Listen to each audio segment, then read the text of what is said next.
right back, ready for some more card slinging action. It's going to be Israel. I'm going to keep saying it because you keep laughing. There you go. It's going to be Israel versus Japan coming up next. A match I'm very excited about, as the Japanese scene is continuing to impress me the more I look into it. Yeah, it's actually one of my favorite experiences casting is when I did the English recast for Japan Championships last year with Lorinda, who is a big student of the Eastern scene. Big student of me, first and foremost, yeah, but big student of the Eastern scene, as that's where he really got his big break in terms of casting in Chinese and Southeast Asian style tournaments. So it was a great experience for me to just go on a journey of discovery with him about the Japanese Hearthstone scene. And that man at the top there, Mr. Gundam Flame, impressed me so much during that tournament, primarily playing an extremely aggressive lineup in that tournament, but playing it so very well. Yeah, and we see some of the other players from Japan here, sorry, is B7. Japan! You just can't play anymore. Japan. We see B787, super cool guy we met at Winter Championships. He's a really nice guy, cool to hang out with. He is a control enthusiast. He plays Control Warrior, you know, almost religiously, and, you know, even to his detriment at some point. We saw him in Winter Championships bring a triple Reno lineup, and it didn't go well for him at all, losing his first two matches and getting knocked out. But, you know, I picked him as my champion. I completely respect the whole, I actually just like this play style. I like these decks. That's what I'm going to play. Yet again, showing the difference between you and I. You voted with your hearts for B787. I voted with my head for Shidano Dachi. You don't have a heart. It's very true. As we see, Japan, one of my favorite countries. I mentioned that casting the tournament, Japan Championships, was one of my favorite experiences. Through a weird coincidence, that championships was held in a venue that I had been to for a completely different event outside of Hearthstone, and just being in Japan, in the Tokyo area, was just one of the greatest experiences of my life in terms of travel. Phenomenal culture, entirely different from anything you will ever experience in the Western world. You really do have to just throw yourself into it and absorb it. If you do, it's just a fantastic place to be. Yeah, and we've not spoke too much about Israel yet, but we can see the players here on the left: Hatul, Glacier, Murray, and Jonathan. I'm not going to read out 24Z25 every time we say his name, just so you're aware. We can see the classes they've picked up. Glacier, I think, is the most well-known player from Israel. He does pretty well on ladder, playing a few cups as well. So, you know, he's probably the standout player there for Israel. Everyone else is just not heard too much about. But as we said, it's kind of the benefit and joy of this tournament is we get to see some of the well-known countries, the well-known players ballot out, and also the lesser-known countries really, you know, fight for their spot in the spotlight, so to speak. See Hatul versus Tonsoku coming up first. Another mage versus hunter. Another mage versus hunter indeed. So how did this one break down? There was mage and warlock available, and again, you see hunter being paired with rogue here. I think this is actually something smart that these teams are starting to figure out. Bait your opponent into wanting to play their freeze mage to try and stop what might just be the most oppressive deck in the format right now, the quest rogue, from coming out, and then just counter queue them straight back with that hunter. And maybe if this follows the pattern as we saw from New Zealand, maybe this is a full hard counter hunter with the flare in it as well. I hope so. I've seen one for the day. I'm more than happy seeing another one. What was interesting there as well is that B787 is the ace player for Japan, which, you know, surprises me a little bit. With Gundam Flame, I generally presumed it would be Gundam Flame there going at the end, but it also, you know, really has to do with deck choices, as you said. You know, the ace player actually either picks the deck they didn't play in their first game or the 9th deck, so it all decides as to what your team chooses to make that 9th deck, right? And also how it lines up in general. So it's going to be cool to see that one if we go that far. Looks like the players are getting ready. Looks like the Team Israel are together in person as well. I cannot read whatever that's. I'm trying to read it backwards, and I still have no idea what it means, so we'll just leave it out. But Tansoku, on the other hand, is another player that we haven't mentioned too much, but an accomplished player nonetheless. He was one of the top point earners in the APAC region last year, made it to last call on the benefit of that, made it fairly deep into that tournament, and is a name that you will probably see around every now and again. And I think just out of the corner of my eye in the split second that we saw there of the player facts on screen, Tansoku sounded very confident about Japan's chances in the global games. Yeah, I like it. And just, another note as well, in terms of his last call performance, he lost to Chonsu in the finals. Yes. So he was one match away from going to BlizzCon last year. So the pedigree of these Japanese players, although you may not know too much about them, they're actually very accomplished at this point. So I'm looking forward to seeing what they can bring to the table.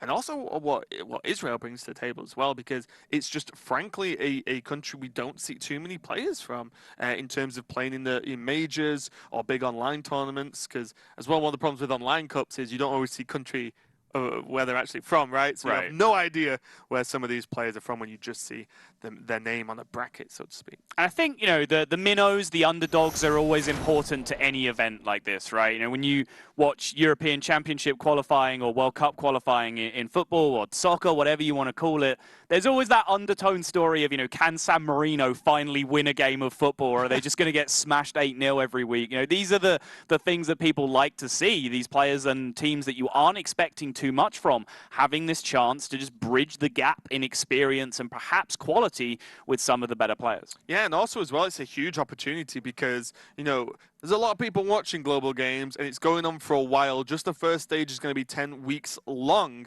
just packed with Hearthstone and packed with opportunities for these players to prove themselves. And who knows, this one tournament could lead to just a career in esports if that's what they want. Very possible. But let's dig back into the matchup here. We've assumed this was Freeze Mage from Hatul. His other deck alongside that was a Warlock that he could have had. I'm trying to think of implications of if there's any particular Mage deck you would want to pair with a Warlock. But we should at least pay lip service to the fact that this could be Aggro Mage, it could be Tempo Mage, the Secrets-based Mage, for example. And it's in the end, it's none of the above. Hatul and Israel have found an entirely brand new option, and it's going to be Elemental Mage featuring Pyros, nonetheless. Very, very interesting. And the weird thing about this deck is... that it's Elemental Mage?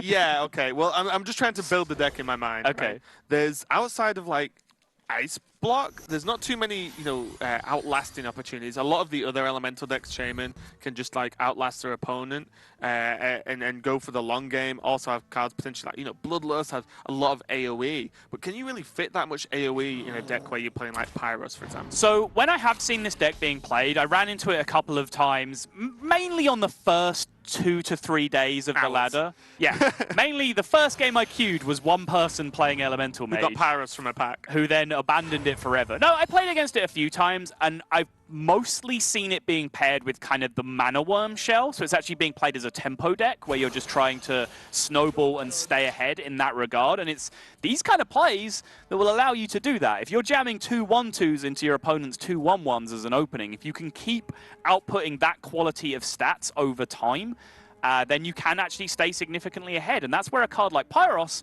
can actually pay dividends, because it's not a great play when you invest it immediately, but if your goal is to continue playing stats over time, Pyros is a ton of stats over time. Also, so very importantly, it's an elemental, so it can repeatedly proc your elemental sets for the following turns as well.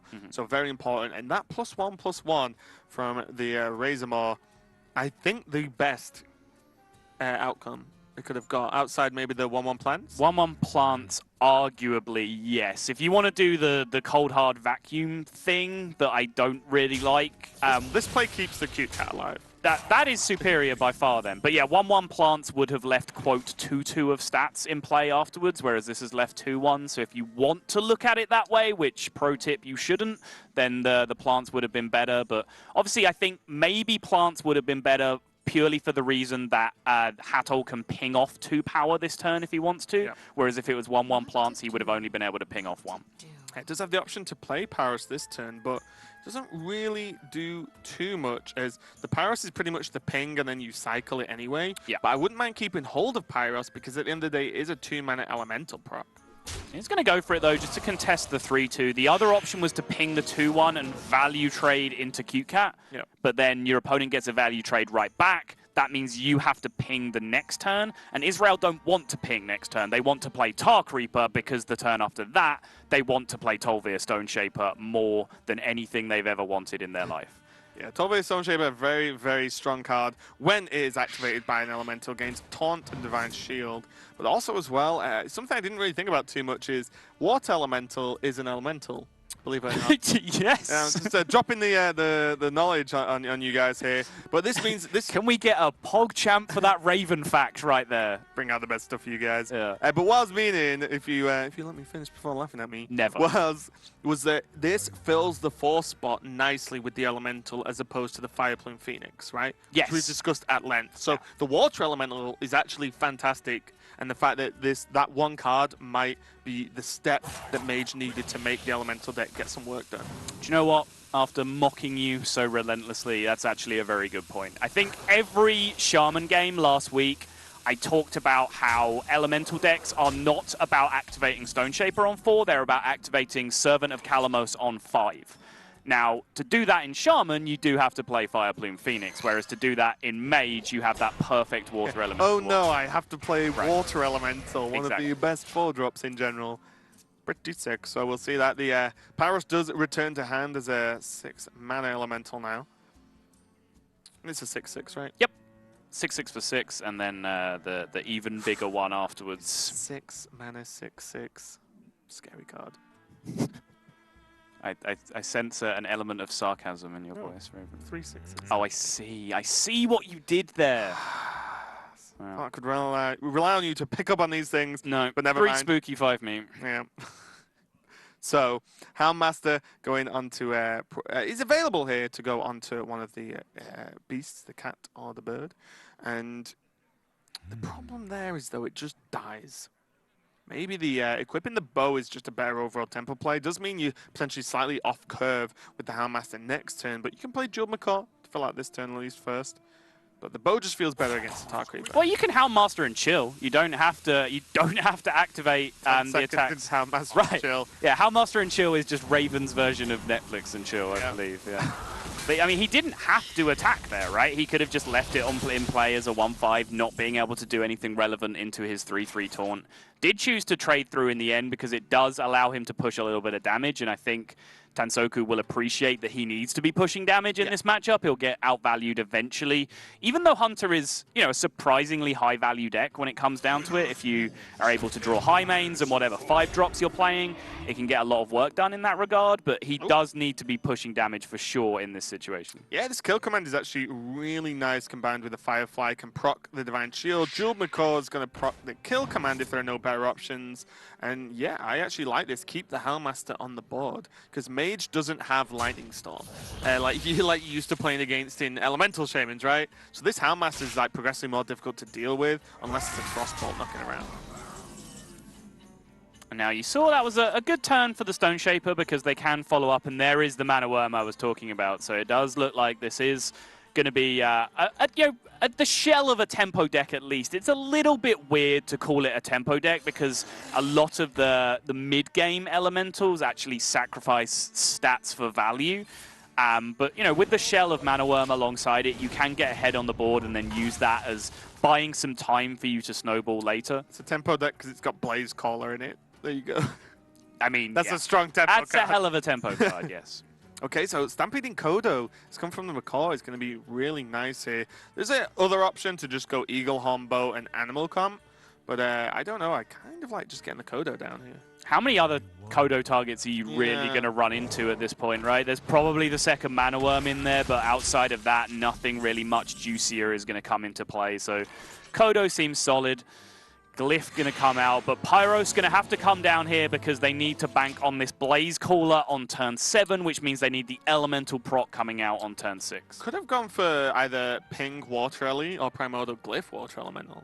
True. There and not just drop to 6 mana 6/6 because the problem is this still just opens up a lot of damage for your opponent here.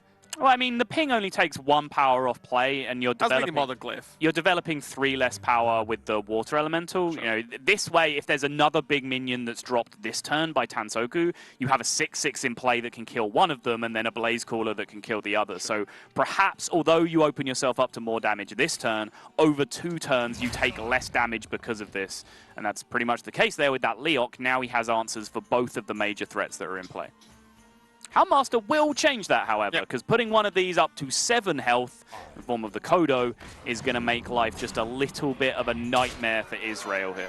Yeah, there's still that bow in hand as well, so that's going to stack up to a lot of damage in itself. Fire Plume Phoenix is well in there. Wow.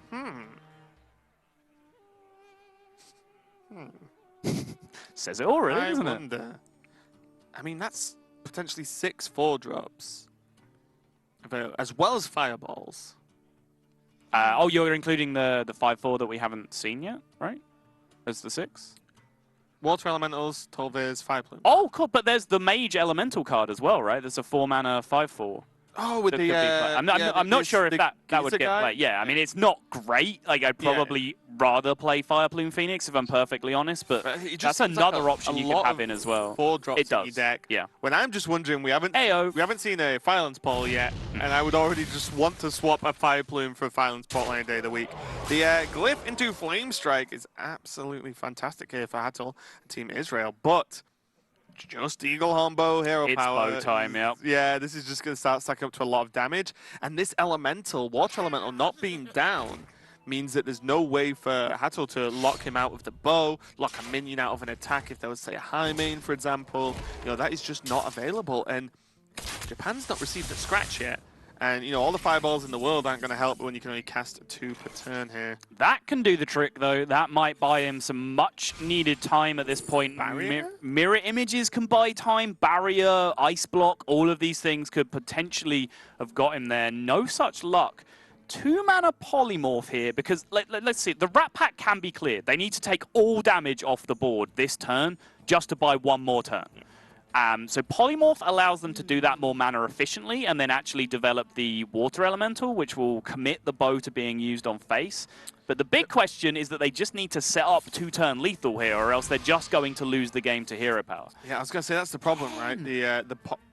Ken and Antonidas, I mean, auto-fill that deck. Why not? It's very interesting, the Ken. It's just I don't know. I actually don't know what I think about that. Just going to Fireball. The Pyros there, get their 10-mana version. Looks quite glorious in golden, but... it looks like they just wanted to look at the 10-mana version. What does this look like? I've never seen this card before, but Tansoku is going to take the win there. Pretty easy going. We've seen a lot of variation on decks last week, and we're continuing to see some variation on decks this week. Not as much so far, but... that the Elemental Mage, not sure, you know, what they feel are the good matchups or what they wanted to run into, but I feel like Hunter, the second it gets ahead, there's no way to come back into the game. We didn't see any Volk Potions. We only saw the Flame Strike from a Primordial Glyph, for example. So, you know, kind of lacking in AoE at some point. Yeah, and you know, I described it as, you know, the version that I'd run into is primarily a tempo deck that's using the Mana Worm shell and trying to snowball from that position. The versions that I've seen don't then curve out into Ken and Antonidas and that kind of stuff. You know, if you're playing Mana Worm in your deck, you really want to be pushing tempo in the late game cards. Ken, kind of the antithesis of that, just a very slow, value-heavy card. So that deck didn't seem quite sure of what it wanted to be doing, and by byproduct of that, the Hunter deck that knows exactly what it's doing at all times takes the victory. Well, yeah, I think the worry as well is if Tansoku actually picked Rogue, I just don't see that game going any better, to be honest. Sure. Like, looks just as bad. But the next matchup is going to be Glacier versus B787, Priest versus Mage. And again, I'm always interested to see what Priestless people bring in, because a lot of them I simply don't understand.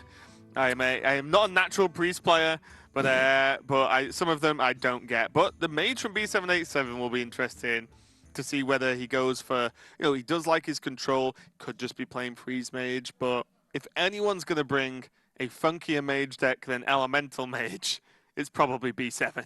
Do you have Golden Priest? I have, yes. You do? Only recently, though. Oh, okay. I was going to say, there's actually some, very, very experienced players that have like tens of thousands of wins that don't have Golden Priest. They just I have only the got other it a couple of weeks ago because of Dragon Priest. Interesting. But yes, this matchup that we're up against now is Mage coming up against Priest. And because of the bizarro world that we now live in 2017, Priests are actually one of the most difficult things for Freeze Mages to beat. That is a sentence I did not think I would ever be saying, but the combination of the card draw that they now have available to them in Priest, the board objectives, by which I mean cards that leave persistent value by staying on the board, Radiant Elemental, Lyra the Sunshard, Priest of the Feast. Priest of the Feast. I mean, I was getting to that. Oh, but sorry. Those cards kind of echo the Ragnaros Emperor Fandral kind of thing, right? Where you force Mage to remove it instead of freeze it. That's something they don't like doing. And then, yes, on top of that, finally, the amount of healing available to Priest with Priest of the Feast, Radiant Elemental, go off with cheap spells is just insane these days. Well, we can see B787 there won the 2017 HCT APAC Winter Championship. We were there, and it was a joy to watch. But yeah, his command. He initially surrenders. His command of English was a surprise. He just sounds American, or like, oh. He lived in Canada for many years and grew up there for a large portion of his time. So I was like, oh, okay, makes sense. So yeah, super cool guy to hang out with. Loves his control decks. And that sums it up. Would rather bring control decks and lose than bring aggro decks and win. He just loves them. Madman. Yeah. Anyone that loves anything more than winning is just someone that I can't get on side with. You just don't understand. Your brain cannot work out exactly what's going on with that person. The order of things that I love in my life: winning, my wife, my cats, in that order. Wow. Yeah. Is your wife watching? No. Shocked at that answer. But we can see Glacier there has a good history himself, mainly making some strong runs through HCT playoffs and prelims. And yeah, just nothing too crazy though. Again, like we said, only seen too many majors or anything like that. So we'll see what he can do against very well-known now Japanese playing B7. Quite rightly, as you can imagine, named after the plane. In case you know. The Boeing 787. Yeah, it's a cute story that when he was actually leaving back to Japan, that was around the time that he came up with that name. He was just I'm flying back on a Boeing 787. That's a cool name. Let's go with that. Yeah. I mean, I feel like a lot of people do that the first time they need to come up with a screen name. They just kind of look around and just, oh, yeah, that'll do. That random object in the corner, I'll name myself after that. That's a very famous StarCraft player from Korea called Nesty. And that was, I'm pretty sure, as far as I'm aware, the story was, well, he had some on his desk and he was like, yeah, okay. I'm pretty sure when you came up with your name, you looked around and there was just an exotic bird in your house, so you named yourself Raven. Yeah, pretty much. Yeah. It's actually kind of true. Yeah, it's actually almost correct. Yeah. So yeah, it's going to be cool to see these guys. Again, the version of Priest, it could just be Dragon Priest, but we have seen crazy versions of the Glimmer Root, Lyra, Priest of the Feast is one that I feel does the best versus Freeze Mage. Because it's not like you even try to win, and this is what I was kind of mentioning earlier. You don't try and kill him. You just never die. So the best list of Priest against Freeze Mage has Divine Spirit Inner Fire. It has the Pyro Circle package, and it has Priest of the Feast. If you have all of those, then you're just in a commanding position as Priest. Yeah, especially if they just steal an ice block or something you like. I mean, that almost just doesn't even matter at that point. Yeah, I just mean that's just definitely seals the deal. But it could be a few different versions of Mage. We've seen even Secret Mage pop up a little bit recently. But I don't know about B787 playing a deck that wants to go face sometimes. So we'll see. And, hey, Freeze Mage wants to go face sometimes. It has to do it eventually. B787 is a kooky guy. If there's going to be a weird deck coming out from anyone that you mentioned it can beat that Elemental Mage that we just saw previously, it's B787. Yeah, it's going to be interesting as well, like the whole difference between Israel actually being together, like physically in location, versus B787 being on comms with his team. You saw him chatting away there because I feel like the errors in communication can happen more over comms because you don't have that, sat next to someone being able to read body language and moving like that. I think it could be maybe an advantage to Israel if they're just playing all together in the same room. It's true. And it's actually interesting from Japan's perspective because Japan is a very small country, landmass wise, geographically, and they have an incredibly efficient transport network. So the opportunity for them to go and hang out together, even if they're kind of at opposite ends of the country, wouldn't have been that much effort for them to go so. But they obviously feel comfortable just communicating over comms. And I think we've seen almost a 50 50-50 split straight down the middle in terms of games that we've seen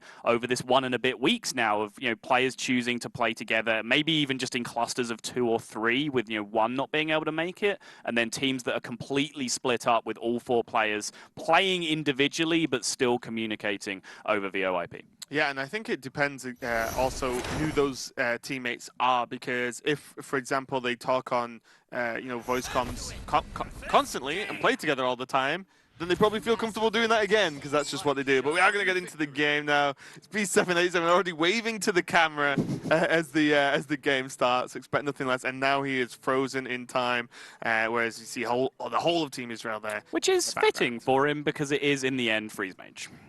It looks like it, yes. Frost Nova, Doomsayer, Medivh Valet. Bit of a giveaway with the Flaming Monkey there at the bottom. I love the art on that card. It's so good.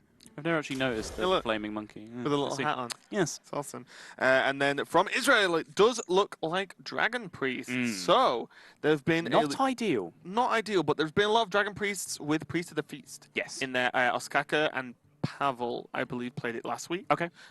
So yeah, not super full Dragon Priest that you might have seen on ladder a lot. Does have Priest of Feast and some other cards like Glimmer Root as well, I think Pavel was playing. So it's kind of even more of a mixture of archetypes, because there aren't tons of dragons as there are at the moment anyway, and then you kind of, water that down a little bit more with cards that don't synergize too well. But Priest of Feast and Glimmer Root could be really good in this matchup. It could be. The problem with Dragon Priest is that you don't draw cards quite as consistently, which means, those powerful cards, even if they are in this deck, the same powerful cards that make the weird Lyra builds effective, you don't draw cards as consistently because of the lack of the Circle engine, which means that sometimes you're just not going to hit those tech cards and you're just going to be found wanting. Yeah, we do see a Pyroblast in B7's hand as well. There is a toss-up with Freeze Mage list between 1 Pyro and Tinnitus and 2 Pyros. Again, we talk about Hearthstone a lot, guys. We do. Yeah. And I was, you watched me the other day play a game where Tinnitus got dirty ratted, and then I went to my collection, removed it, and put another Pyro in. So I was like, guess what can't be dirty ratted? A second Pyroblast. So I personally like double Pyro from what I've played of it. I'm just going to point out that you were just slamming Doomsayers and Medivh's Valets on the board like an idiot that game, and then your Antonidas was the one remaining card. I got unlucky. It got ratted, and then you raged about it. I got unlucky. Follow typical Hearthstone player on Raven on Twitter, because that is basically Raven at this point. All right. For that, I was just giving a breakdown of the deck choices. Look, I like Antonidas, all right? You triggered me. Okay, I'm sorry. The light shall burn you indeed. Nice to see these guys having a bit of fun there. The old hero power emote for a turn. You may have seen that style in a certain video on YouTube. Ice Block going to be activated here for B787. Just get it live now. And the benefit of Ice Block means that Medivh's Valet is just like constantly live at this point. Yes. If, early on you have Barrier, if you have Barrier and Medivh's Valet in your hand early, for example, quite often you'll actually do something inefficient on turn 3, like maybe even just play a Loot Hoarder. Yeah, to like turn 5 So that on combat. 5 you can play Barrier Valet, because you need to have that Barrier live the turn that you play it to proc the Valet effect. But with Ice Block, no such concerns. That means that Medivh's Valet are just incredibly powerful minions whenever you draw them now. Yeah, Dignium 3 as a battle cry is absolutely insane, considering the body on the mini itself is a 2/3 for 2. So all highly valuable stats there. And we did see Glacier actually pick the Bookworm from the Discover, so another option to kill either a Valet, but most importantly probably a Doomsayer at this point. But even the Arcanologists, as you mentioned earlier, suddenly Loot Hoarders, Valets, Arcanologists are all minions that feel they can pile on way more pressure in this version than previous versions of Freeze Mage. Yeah, we talked about Lorinda earlier. Lorinda's been trying to learn Freeze Mage recently, or the new build of Freeze Mage.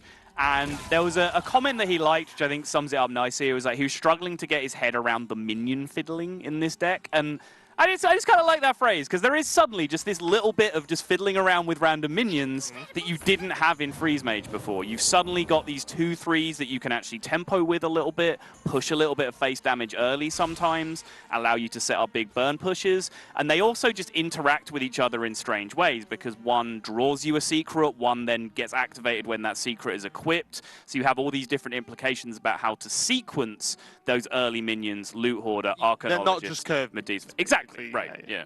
So we do see the choice from Primordial Glyph there going to Flame Strike, and just to go off the last bit on your point, it's no surprise that Lorinda makes up a phrase, he likes it and I don't, so that we are kind of polar opposites in most aspects, so that is no surprise at all. Antonidas, a choice from the Draconid Operative, but there's a potential that Arcane Intellect is just more valuable to be able to help out with that card draw you were talking about earlier on. It's true, but he does already have a Priest of the Feast in his hand, and he has a coin, which means Antonidas can generate fireballs guaranteed with the coin. Those fireballs can then just be used to kind of infinitely heal yourself with the Priest of the Feast later on if it's not dealt with, which, as I mentioned, dealing with high-statted minions that have persistent effects isn't something that Freeze Mage wants to be doing, because the cost investment of throwing a burn spell at a minion in this deck is much higher than it was in the previous build, because your damage cap is actually just that little bit lower due to the lack of Forgotten Torch and the lack of Ice Lance. Yeah. This turn so far, I actually do like Blizzard here. This softens up the minions and puts the Operative to 4 and tries to bait out more minions for this Flame Strike that, frankly, B787 shouldn't have. Right, you know, this standard list does not run Flame Strike, got it from Primordial Glyph, and it also just fits very nice with the curve, and then suddenly there's 2 Fireballs, 2 Frostbolts, Pyroblast available. Yep. So there's a lot of burn damage, actually, even through some healing from Priest of the Feast. So I do like baiting out a bigger AoE here, then you can start making the push with the Acolyte for damage in the next couple of turns. Seems reasonable. So over the course of a couple of turns, he has 9 on one turn, plus a ping is 10. The same again the next turn is 20. Pyroblast is 30, so he wouldn't actually beat a significant amount of healing, which means he does need to start picking up some more burn if he's going to go down that route, be it through Glyph or be it through Antonidas. Or he has to just potentially play the long game here and go for the Alexstrasza route. Those are basically the 2 options at this point. The Flame Strike is a little bit interesting to me in that spot, though. The Blizzard is more of a universally strong card in Freeze Mage than Flame Strike. Flame Strike requires a specific situation for you to use it and for it to eventually buy you a turn. Yeah. That's all that Freeze Mage is about, is can I turn my turn into my opponent not being able to make any progress. That then gives you 1 extra turn to play with towards the end of the game, which is how you set up your 2 and 3 turn lethals. Blizzard does that in any situation. It stops any board from attacking. So I think the reason B7 chose to use Flame Strike there is that it was only really going to be effective there, whereas in the future, there's always going to be 6 health minions, 8 health minions coming down to hit the board, so it doesn't always buy him that guaranteed turn. Yeah, definitely a tough one. I did like the push into extra damage as well, leaving a 2-3 on the board. Obviously, it would have cleared up by Bookworm, for example, in this instance. But yeah, does get that guaranteed value, as you said. Now I just feel that B787 just needs to get some drawing going and needs to get Alexstrasza, because as you mentioned, this raw damage would kill a rogue, for example, but will not deal with a Priest of the Feast heal, but it might be enough to actually afford to fireball a Priest of the Feast if you have Alexstrasza first, you Priest of the Feast, you fireball it, and then go. Because then they're probably not going to play a Priest of the Feast, especially in Dragon Priest, and get like 12 heal. Right. You know what I mean? It's just probably not going to 6 most often. Realistically. Yeah. So, you know, if you Alex them, they go to 15, they Priest of the Feast back up to 21. Probably can't fit a natural heal in alongside that as well, so let's call it 21. And you then fireball the Priest of the Feast down. You still have 22 damage remaining plus pings from just the remaining burn spells that you have in hand. On top of that, of course, goes Antonidas, Primordial Glyph, any extra burn you can pick up. So. And also as well, the turn pretty much for Priest of the Feast has to be Priest of the Feast, Shadow Word, Death, and a spell to get to 6, right? Right. So that's, you know, even an ask in itself of your opponent as well. But the Acolyte is going to come down, and looks like B7's just like, yep, just draw me 1 card. That's fine, or 0 potentially. His hand is pretty full as well, so the odds on this Acolyte just instantly dying and not drawing 3 is actually a good thing for B7 at the moment. Well, it's never quite a good thing. Let's not go that far. But it's acceptable, and, you know, it's the reason why B7 isn't pinging his own Acolyte, because then he just gets into overdraw country. Yeah, exactly. You know, if anything, he just wants to cycle a little bit to get into some cards that he can actually play out of his hand. You know, the Ice Barriers, the Frost Novas, those kind of things that can allow him to get some more board space, and then, by proxy, allow him to draw cards more efficiently over the coming turns. Oh, that Tempo Antonidas is coming down. B7's going to get one draw. There's a nice barrier. He could have coined Potion of Madness and turned it into 2 fireballs. Obviously, like, potioning the Acolyte didn't do anything except push 1, but it did turn it into 2 fireballs. Yeah, that's pretty reasonable to me. Fireball Ping will be able to clear up this Antonidas pretty easily. There's still an option as well for B7 to start off with the Glyph to see what he gets drawn. If like Polymorph, then suddenly, yes, you want to Polymorph over using a Fireball here. Polymorph, Meteor, there's a few clean answers to minions like this now. Pyroblast is going to instantly make up for that lost damage, though, of having to Fireball this Antonidas. And I'm pretty sure you do have to Fireball this Antonidas. Yeah. 8 mana Pyro. Do you remember the days? I actually never played Pyroblast when it cost 8 mana. I started playing and I was free to play. By the way, it was 8 mana, right? It was 8 mana, yeah. Because I know Mind Control was. Yes, Pyro was as well, but you know I was a free to play peasant and couldn't afford all these shiny epics. Now you're just a peasant. Wow, jeez. Now I'm just a full golden role player. Wow, come on, don't call yourself a role player. You don't know the law. That's true. What's the law of Pyroblast? I know that golden cards look shiny, and that's good enough for me. You know what? For once, can't argue with you on that one. Glimmerroot again. So this is that style of Dragon Priest. I've seen a lot of lists without Glimmerroot, even without Priest at the Feast. But this is becoming more and more popular in the past week or so. It's like Israel want to make the tempo push here, set up some kind of play that starts to get significant amount of pressure on. But Primordial Drake isn't actually a lot of power in play. It's a lot of stats. But your stats are where you don't really want them against Freeze Mage. The problem as well is, well, it can't be removed that easily, so that's a bonus. Yeah. But the problem we also had was Tar Creeper does nothing versus Freeze Mage. Priest of the Feast is a key card once you're under threat. True. And Glimmerroot would potentially draw a card he couldn't play. So, you know, there was very little else to do that turn. And, 8 health is extremely difficult to remove. But already, this is starting to stack up to be a ton of damage, regardless of Priest of Feast here. That Pyroblast with the Valet could be a 13 burst. So, not too bad. Let's recount the damage again. Let's say he was to just Fireball and ping this turn alongside an Ice Barrier. So that's 7 this turn, then next turn he can do 11 more with the Pyroblast. So what, 18, and then 2 Frostbolts, 24, 25, Pyroblast, 35. So it's actually still not beating a significantly powerful Priest of the Feast turn, which is why, again, I think we're seeing B787 just, quite rightly, just continuing to draw. Generate more burn, find the Alexstrasza. I think he knows that Priest of the Feast is the big card he's going to have to try and beat this game, and he's got so much time that he can afford to play around it. This is a key skill of Freeze Mage. In a lot of situations, it's actually not correct to play around anything because you don't have the time to beat those options. Whereas in this spot, you know, you have plenty of time. There's no significant pressure on you, and that was not a tough decision for Israel. No, but it was a bad set of choices, though. You know, Frost Nova versus, Freeze Mage, even new Freeze Mage with a few more minions. You would still rather just a Fireball or something, right? You know, but yeah, I imagine Ink Master Solia was not a top-notch choice there, as it probably isn't going to be in a deck like Freeze Mage. Icebarrier's going to be prot now, so that's getting a bit more health for B7, keeps hold of the board. Doesn't have a Frost Nova of his own, but still has that Blizzard he hung on to earlier to buy himself a lot of time now that there's a significant amount of power on the board. Right, and just for clarity, take a look at the difference right now between the Blizzard that he could have played on the turn he Flame Striked and the Flame Strike, right? Like, imagine this was the other way around. He didn't have Blizzard right now, he did have Flame Strike. Sorry, that sounded like I was passively aggressively trying to teach you a lesson right there, yeah. Look at what could have happened if you made this choice. I'm sorry, Saul. I won't do it again. Yeah, I mean, my plan was to Flame Strike the turn after anyway. But yeah, I completely get it. The Blizzard here is going to help him just buy time regardless of the amount of health or power on the board. And he's going to need that time as Alexstrasza is just still chilling in the deck. It's hiding.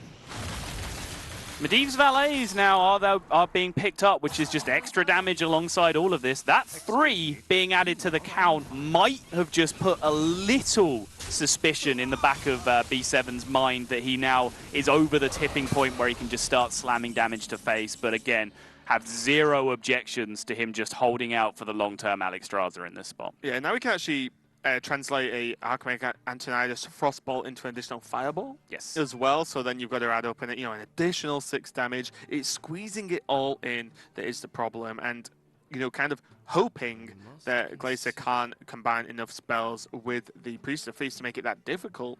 So there's even a chance that the turn you sort of go for it, you make sure you have no small minions on board, so Potion Madness can't work. It's fair. Same with Shadow of Pain. Yeah, sure, I'm with you. But Antonidas, this is the kind of spot where people don't like Antonidas. This is one of the reasons where people have cut it, because both glyphs have been used in this spot. So, Antonidas' maximum pickup in terms of fireballs now is pretty much 1, unless it lives another turn. So people are saying, if that's the case, if it's only going to generate 1 fireball in a lot of situations, wouldn't I just rather play Pyroblast because 10 damage in the same card slot instead of 6 damage? B787, though, has ended up with the best of both worlds and got that second Pyro in his deck for 8 mana anyway from the glyph. Yep.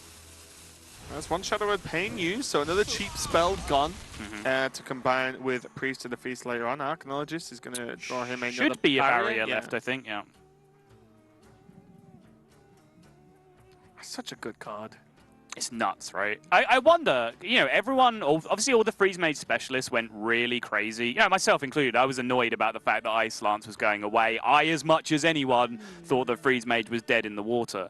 I wonder now if we just rewound time and, with the knowledge now of how good Archaeologist is for the deck, would we even take this card over Ice Lance, maybe, if we were given the chance?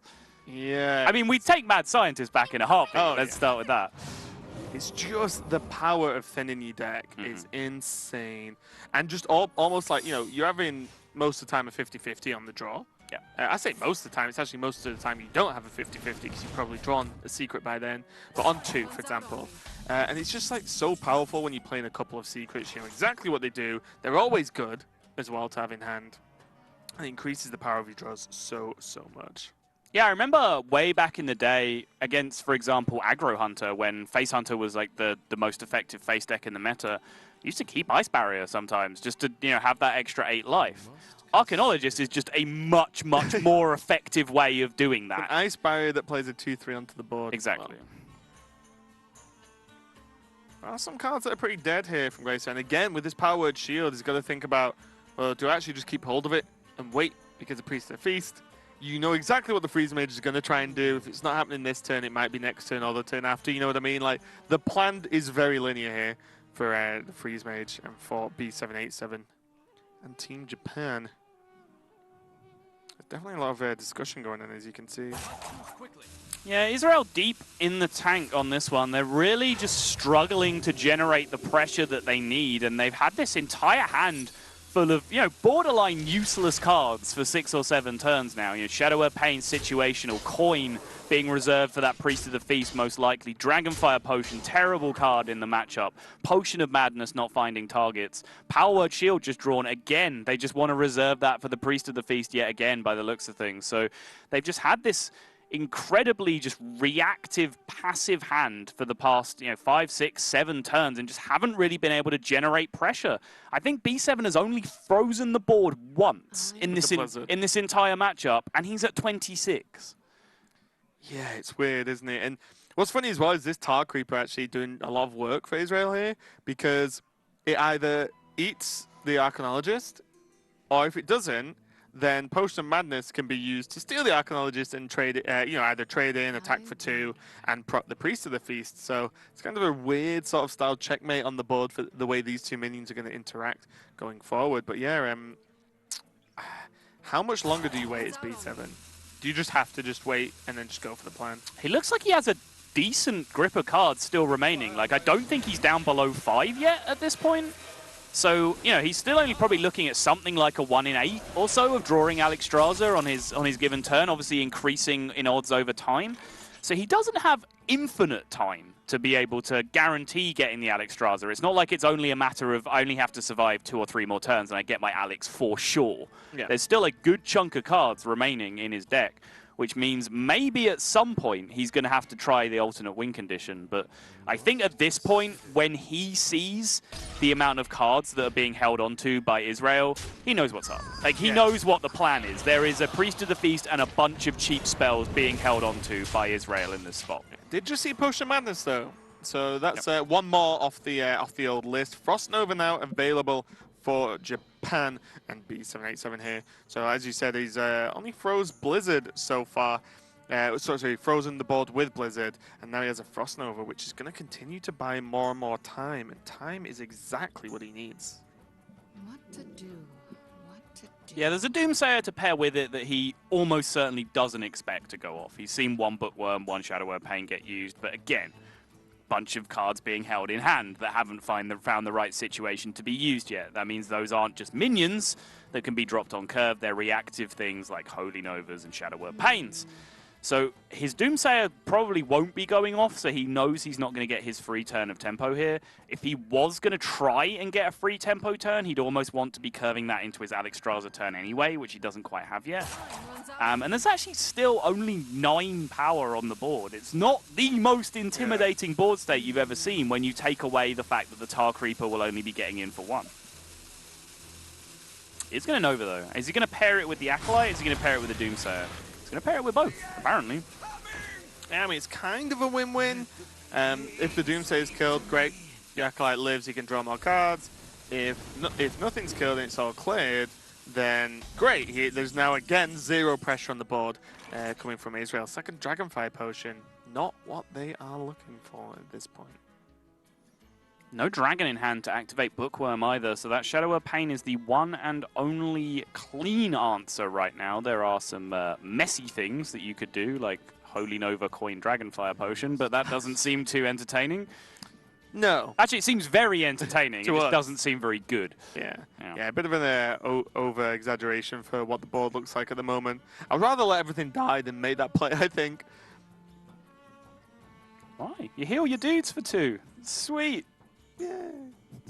that Tar Creeper is still only going to get him for 1 no matter what his health is. Well, the Tar Creeper will be dead, unfortunately. Oh, sorry, yeah, we killed off. Why are we actually critically evaluating the line of Holy Nova Coin Dragonfire Potion? It is a legal move, as you would like to say. Yeah. Something he could, in fact, do. Shadow Word Pain, no true surprise coming out, cleaning up this Doomsayer. And just a casual heal now. Lesser heal. You know what that is? That's 2 years of casting experience where you say things like, Shadow Word Pain is the only real answer to this right now, and then someone on Reddit goes, no, he could have Holy Nova Coin Dragonfire Potion, you idiot. You're like, yes, that was a thing. That was definitely one thing that could be done.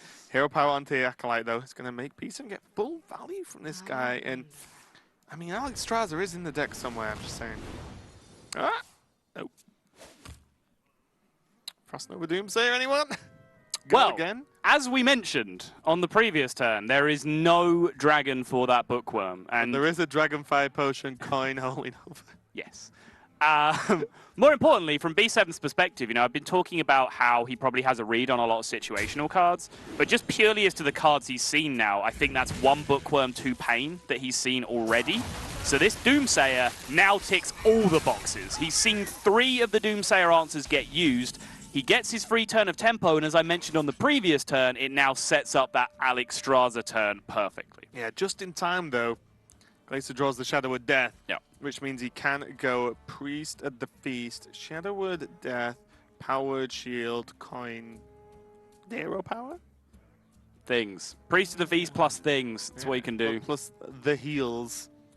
But it does mean B7 can just get cooking. I think he's been waiting a long time in this game so far to start just throwing damage to the face here. Are they actually discussing the Dragonfire? I really hope so. Oh yeah, but we can stop this going off. We have created the narrative of Holy Nova Coin Dragonfire Potion. Okay, I'm going to take a wild stab in the dark and say Alexstrasza is coming down pretty quickly here for B7. This is pretty much, as we said from the beginning, the plan. And now we see Glacier respond in kind.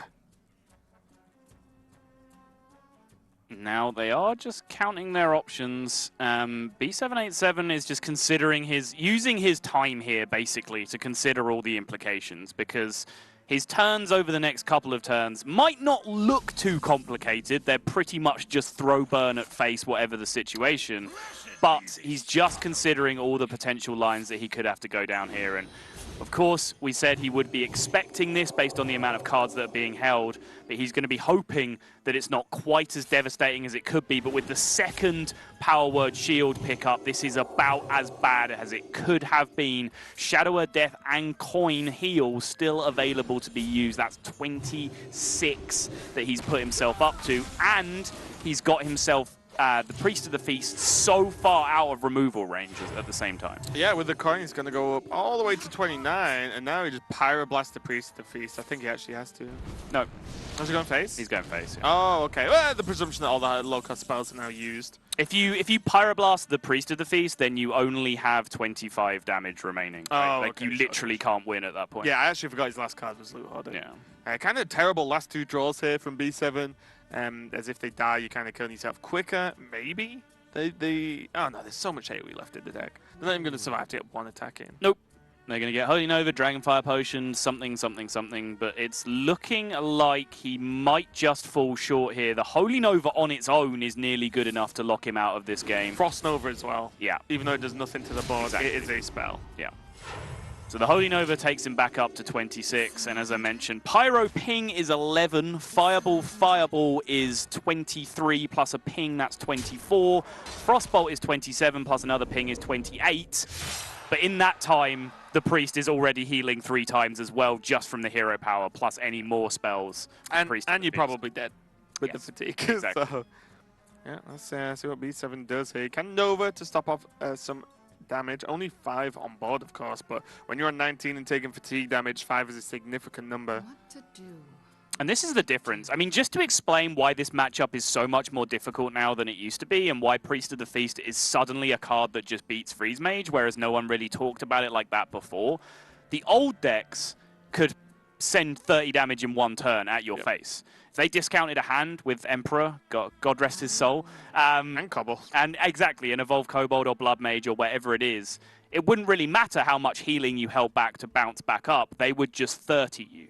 And look at the amount of time B787 has had this game. He's drawn his entire deck. If this was the case, in old Freeze Mage, he would have had the OTK in his hand guaranteed, he would have discounted it, and none of this stuff from Israel would have worked whatsoever. But in this situation, this is the only play that can ever win him the game, just hoping to get some chip damage in with Loot Hoarders, but Israel will quickly put a stop to this through whatever means they feel like. Even just Bookworm, Frost Nova at this point. Like, you fatigue them a bit, you can fatigue them again next turn more with the Loot Hoarder kill.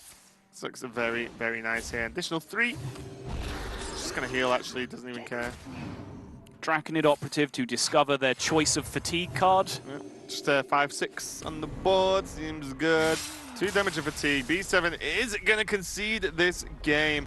That was a long one, guys, but that is often how that matchup goes. Just no real way for B787 to clean that up. And it's going to be 1-1, Israel, evening up the score versus Japan here.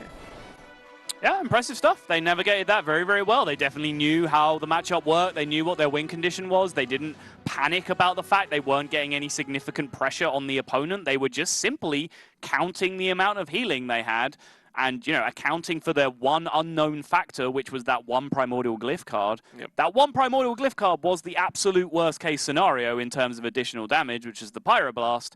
And they potentially still just accounted for the fact that they beat that anyway and just continued progressing down the line where, hey, we can just heal out a range of this stuff. Yeah, being able to hold on to the coin, the Power Word Shields, even getting Frost Nova, which is easy to pull off as well, just really opened up so much healing that there's just nothing the Mage can do. And like we said, it's not like they can burst from 30 anymore, so bit of a done deal. Do you think that matchup is as hard as that looked in terms of, like, you play it 100 times? It's very hard. Yeah, because it looks like you just never want to hit that, right? If Priest of the Feast is in your Priest deck, you are in extremely good shape. I would rather play against Divine Spirit Inner Fire with no Priest of the Feast than Priest of the Feast, no Divine Spirit Inner Fire. Right, exactly.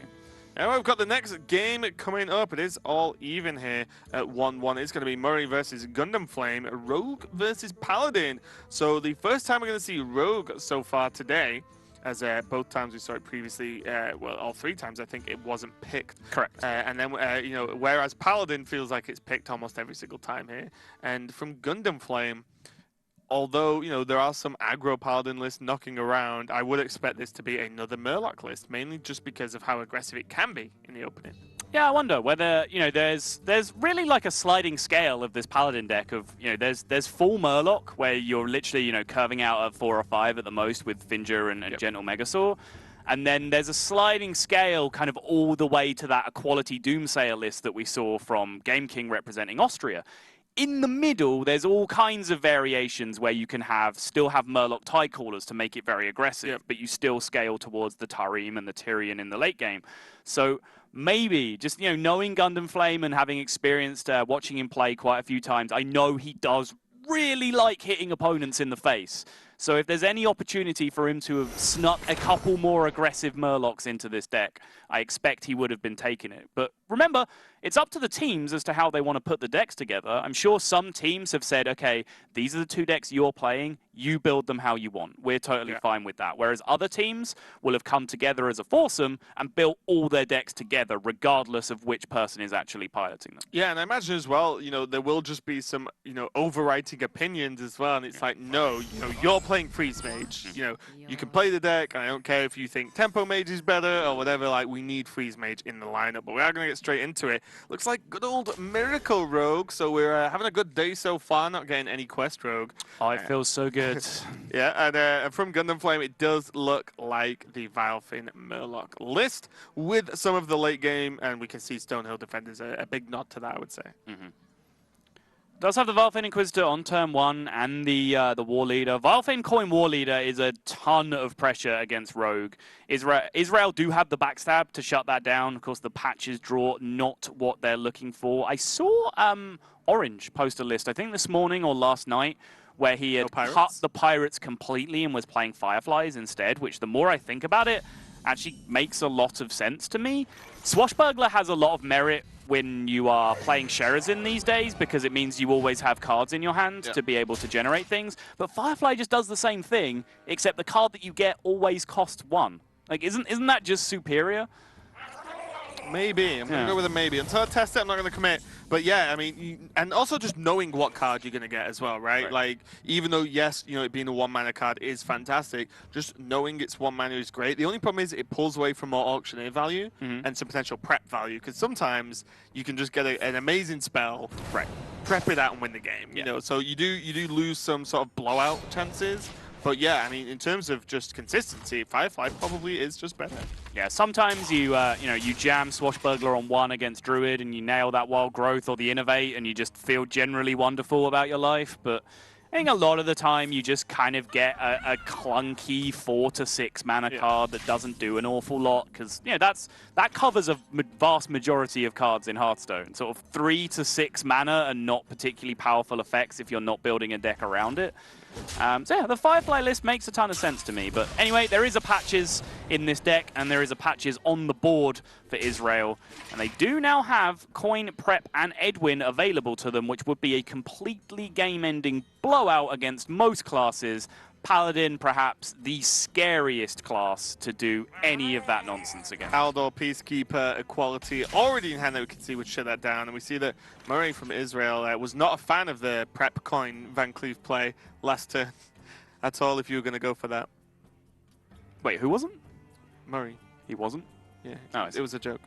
Because you're going to Prep Coin Van Cleef. Ah, I see. It wasn't a very good joke.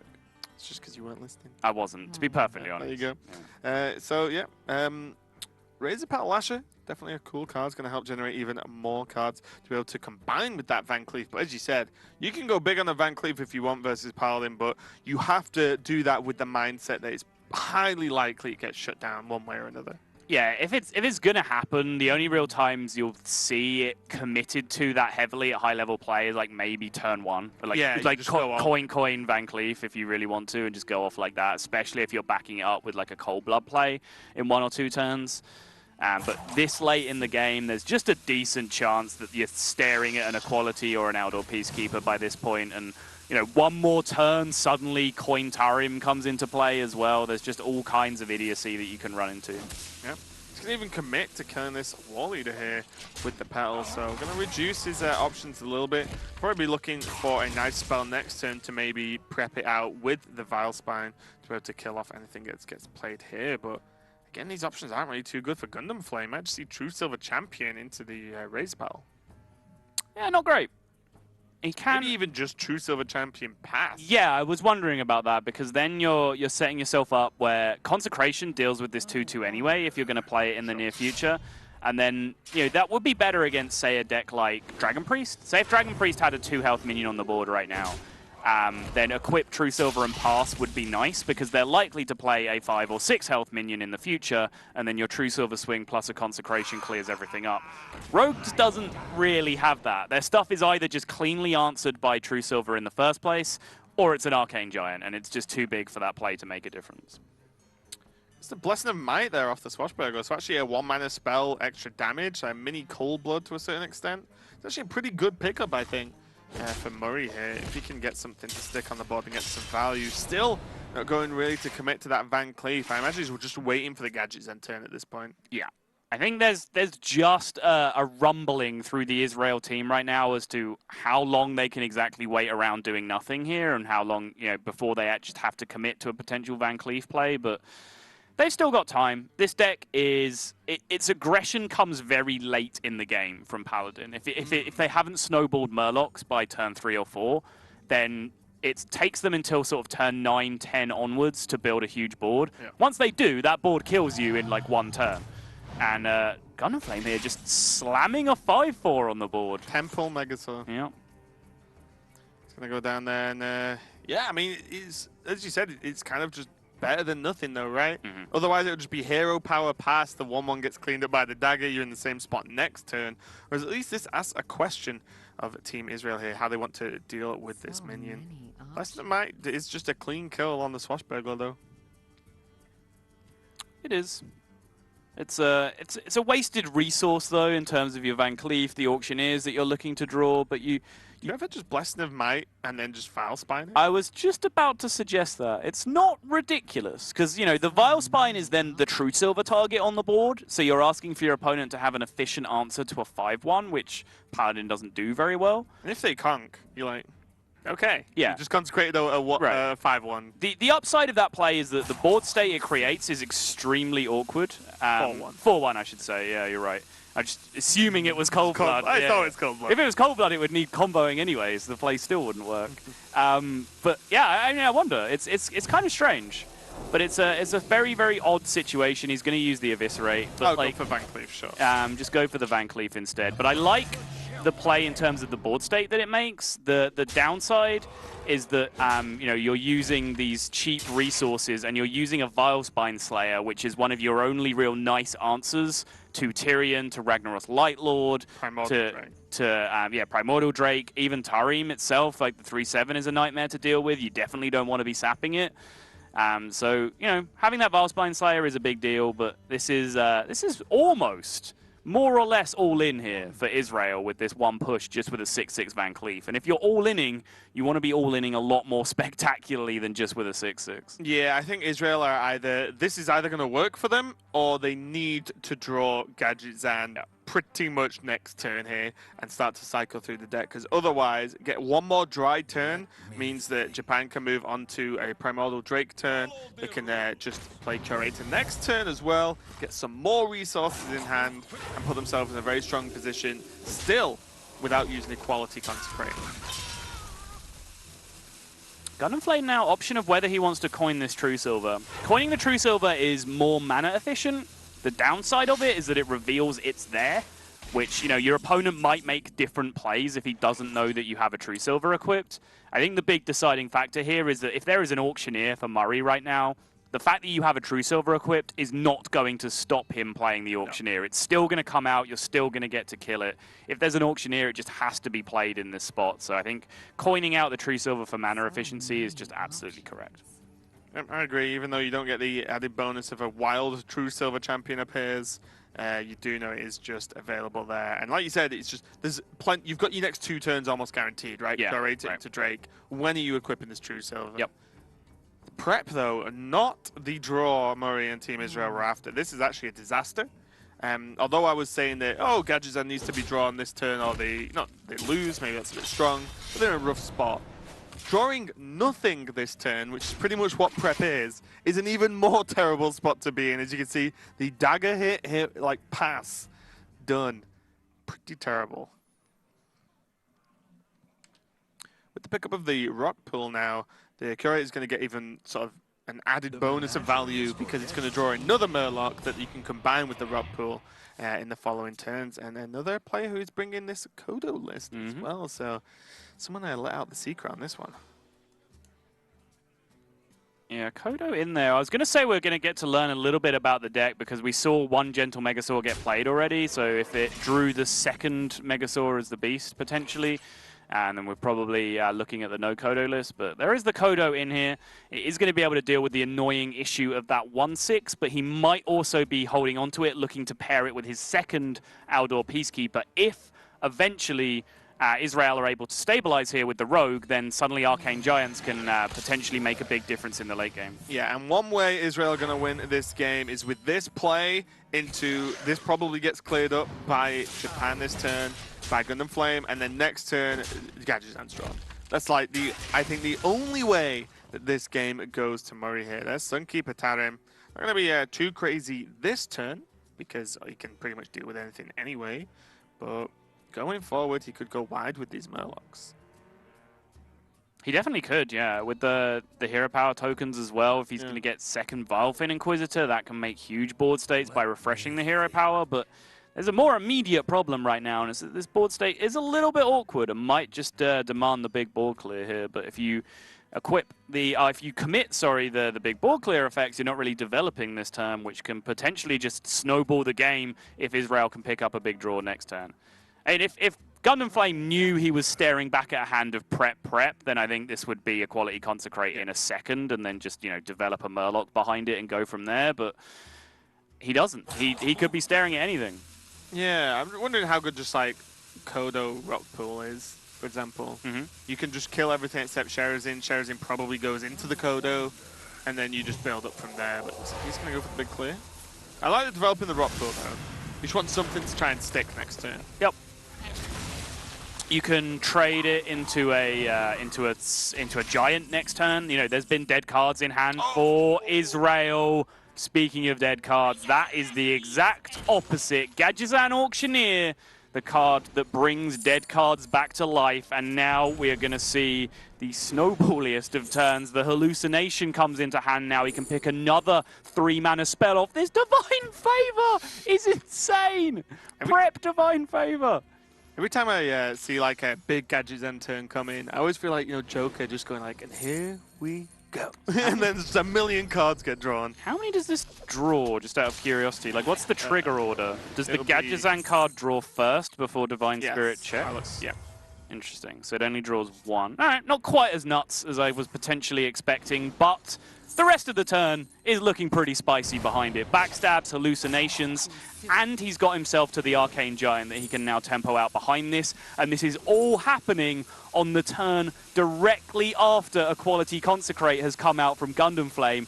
I said if he was staring back at double prep, he would do it in a heartbeat. He was, and he's got punished for it anyway. Yeah, and also as well, what a crazy secret he got. He got Getaway Kodo, which means that any of these 3 high-value targets that die will go to hand. The Giant can just be replayed. Gadgetzan, good card anyway, even though he's got another one. Sherazin creates the pod on the board and still goes back to hand, so you can get 2 Sherazin pods onto the board.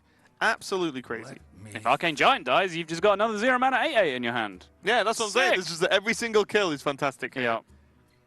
Why? Why do people play Quest Rogue? Why do you want to just play a bunch of idiotic 5/5 dudes when you can do that instead? It's just so much more fun. I mean, look, that guy on the left, especially the animation, is showing how much fun this deck can be. Correct. Look at his face. He is having a fantastic, glorious time here at HGG. And, I mean, who doesn't want to be that guy? That turn was actually just silly. It's silly in a good way. He started that turn with 2 0-mana cards in his hand and nothing on board, and ended up with 13 mana's worth of resources in his hand, an 8-8, a 4-4, and a 5-3 in play. Was that just... Oh, no, that's fine. Yeah, that's absolutely crazy. The Gadget Zan is the correct kill, which sounds weird, but based on that potentially being getaway Kodo, it was absolutely the correct kill there. Coin? I mean, regardless of whatever the secret was, if he didn't kill the auctioneer, there was an auctioneer in play. I think that's the salient point is that you are killing the auctioneer no matter how hard your read on the secret is. After that many draws, though, you'd imagine the second one's in there anyway. Yeah. Okay, so Sap can push away Tarim if required, but that doesn't mean it's just available again anyway. And again, here comes the stack for Sherazin. Gonna start counting up on those leaves, already on 2. Yep, guaranteed at this point, has the 2 more cards available to play. Just deciding whether he wants to go Mimic Pod here, or potentially Sap even, or go with the Razor Petal Lasher to get the 1 mana Petal. It's going to be Sap on a just random Murloc dude. No, it looks like they've taught themselves out for it. You need to commit. Would they need to commit. They need to commit. Whatever they're going to do, they need to commit right now, because there are several more draws they're going to hit this game that they need to react to. Especially with Swashbuckler. Yeah. This is what we were saying earlier about, you know, it might be good to have a 4-man team, but not when you need to get this much work done. It's going to prop the Sherazin as well. Clear up this and just leave the Valfin on the board as a 3-3. But look at this. Oof, this is getting out of control. Spyridge Steed after seeing a Sap, though. Yeah. Not too shabby. I do wonder about that Sap. Obviously, I think Israel were just trying to clear the board as efficiently as they could to play around things like Spike Ridge Steed. But they left themselves in a position where they used their best resource against one of the cards that they're afraid of to play around one of the cards that they're afraid of. It didn't really make a great deal of sense, and I think there was a wave of panic going through Israel towards the end of that turn as they tried to scramble for something to do. You know, I was shouting at them to commit to something, and they did, which, you know, is good, but I think they just committed to the wrong thing in the end. So, Gundam Flame still has Consecrate left, right? He has 1 left. He used 1 Equality Consecrate. I don't remember him using the second card. So if he Spikeridge Steeds, plays Rock Pool, and goes all face, he could just put him on a Consecrate draw next turn. So he's going to kill the Gadget Zan. I'm just wondering, like, how scared are you of Gadget Zan after it's just been live for 2 turns? That does sound ambitious. I'm going to put it out there. Okay, if Consecrate's drawn, just saying. I mean, he does the play anyway, because this is just a good play, except he kills the Gadget Zan. So we'll see what happens there. If Consecrate gets drawn, I'm pretty good about it. I mean, looking at it the other way, you know, you're trying to find an aggressive way to end this game. From Gundam Flame's perspective, he's nearly beaten everything at this point. Like, that is true. There's a 3rd auctioneer to come, and yes, there's the Sherazin, which is an essentially infinitely recurring resource, but eventually Israel run out of cards to be able to revive it with. Mimic Pod. Yes. Could double up the Arcane Giant. Oh boy, that is insane value off the Swashbuckler as well. Spyridge Steed is a pretty good card. Yeah. And a hell of a lot of value. There is still 1 Arcane Giant in the deck though, right? Yes. So if that Mimic Pod hits Arcane Giant, we'll be feeling pretty good. Not going to play it this turn, so going to be 1 more turn before he's able to get it off. And now the Razor Petal has to be played. You would have thought so. It will be, you know, it'll be very clear if you knew exactly how many cards there are remaining as to whether you ever need that card to draw from Auctioneer. But, you know, this turn you can use it and draw a 0 mana 5/3. So yeah, that seems pretty reasonable. Spikeridge Steed, the Stedagon. I've never seen that before. I have. I've done this several times. I seem to do this, like, obviously there's no way this can be true, but I feel like I Spikeridge the Stegodon more than any other minion. Okay. Of course, that's literally impossible for reasons, but it feels that way. Not if you play Stedagon in the deck. That's true, but I do not, because I'm not at rank 20. Rank 25. Oh, got him! Okay, so this board, again, is now kind of spiraled out of control somehow. Even though it looked like Gundam Flame had a good purchase on the board, it's not going to be enough here, and it's kind of scrambling now, because Kodo just, it might kill the 2/2, might kill the 1/1, sure, but it doesn't do enough when Valspine Lasher Sherazin is still on the board. Is this number 3 Sherazin now? And the 3rd kill? It's at least 3, I think. Yeah, that's what I mean. Like, the value on this card is kind of nuts. Oh, Drake, though, good value card in itself. Spike Ridge Steed now only introducing 5 power into play, and it could, as you said, Raven, just come down to this Mimic Pod at this point. Cold Blood is a really nice pickup, though. What minions are even left? It depends. I mean, the list is built very differently. Sometimes there's a second SI agent, sometimes there's teachers, sometimes there's Leroy. Like, all of these things could potentially be in there. Because I think there's one Eviscerate, there's one Arcane Giant, definitely. Because why wouldn't you play 2 ofs? Right, yeah, You know, come on, almost definitely. Oh, the value. Ooh. Just double Mimic Pod, Cold Blood, go. I mean, you can. Gets you a 5-3 back, but the 7-1 doesn't really do a great deal in that spot, though. You don't have the mana left over to dagger. It's fine. Could Mimic Pod into... Is there a backstab left? I think so, actually. Yeah, one backstab was played right at the start, wasn't it? To kill the one Battlefield. Yeah. Choose soon. Oh, Mimic Pod again. Yes. Desperately trying to scramble for what these last cards are. He Arcane Giant. Yeah, he got him. He got him. That is just going to be backbreaking for Gundam Flame. Don't think he has any way of dealing with all this value now. The Spike Ridge Steed is going to put a wall in the way, but Murray has his own Spike Ridge Steed to be able to put the value train straight back on them. And even if the Spike Ridge Steed comes down, he's still going to take a huge amount of damage to face. What's the name of that card again? It's a Spike Ridge Steed about 3 times in one sentence. Yeah. Just tickled me. Well, there's a lot of them. Yeah, Stonehill Defender, though, could pull something at least fairly reasonable. Tarim could be huge. Stubborn Gastropod got this for the team. Can kill off a giant. Israel have that look on their face right now that pretty much everyone does whenever they face Stonehill Defender. Just, oh god, not like this. Well, against Paladin as well, Tarim would be a legitimate problem here. Yes, We'll just exactly. completely blow out everything with these giants. Didn't get it, though. Flame, though. I mean, nothing feels great when you're facing down this much damage. I think he has to actually play Spike Ridge Steed or he dies. Yep. Or Wicker Flame, you know, like, yeah, he had to taunt up an additional minion. Spike Ridge does theoretically keep him alive, and if he can find now a Tyrion turn where he also stays alive, he's set up lethal with Ashbringer. Yep. Also, if there's... So does he double kill? He can't kill everything, right? I wonder if he can get in conk range as well.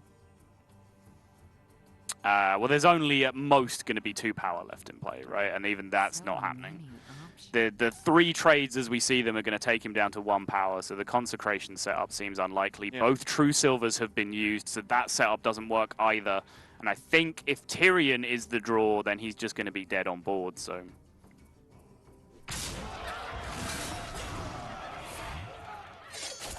Almost out of cards. There is a teacher. Yeah. I was going to draw the teacher. I think there's just 1 more card left. Can Mimic... Well, he has to play Mimic Pod this turn, right? Does he? If there's 1 card left. I guess if he could just set up a win. Well, I mean, there's the question of does he want to draw a card right now? It does draw the card. Like, is having 2 copies of it worth pushing yourself closer to fatigue in this spot? Maybe just Spike Ridge Steed a giant all day. He's going for it.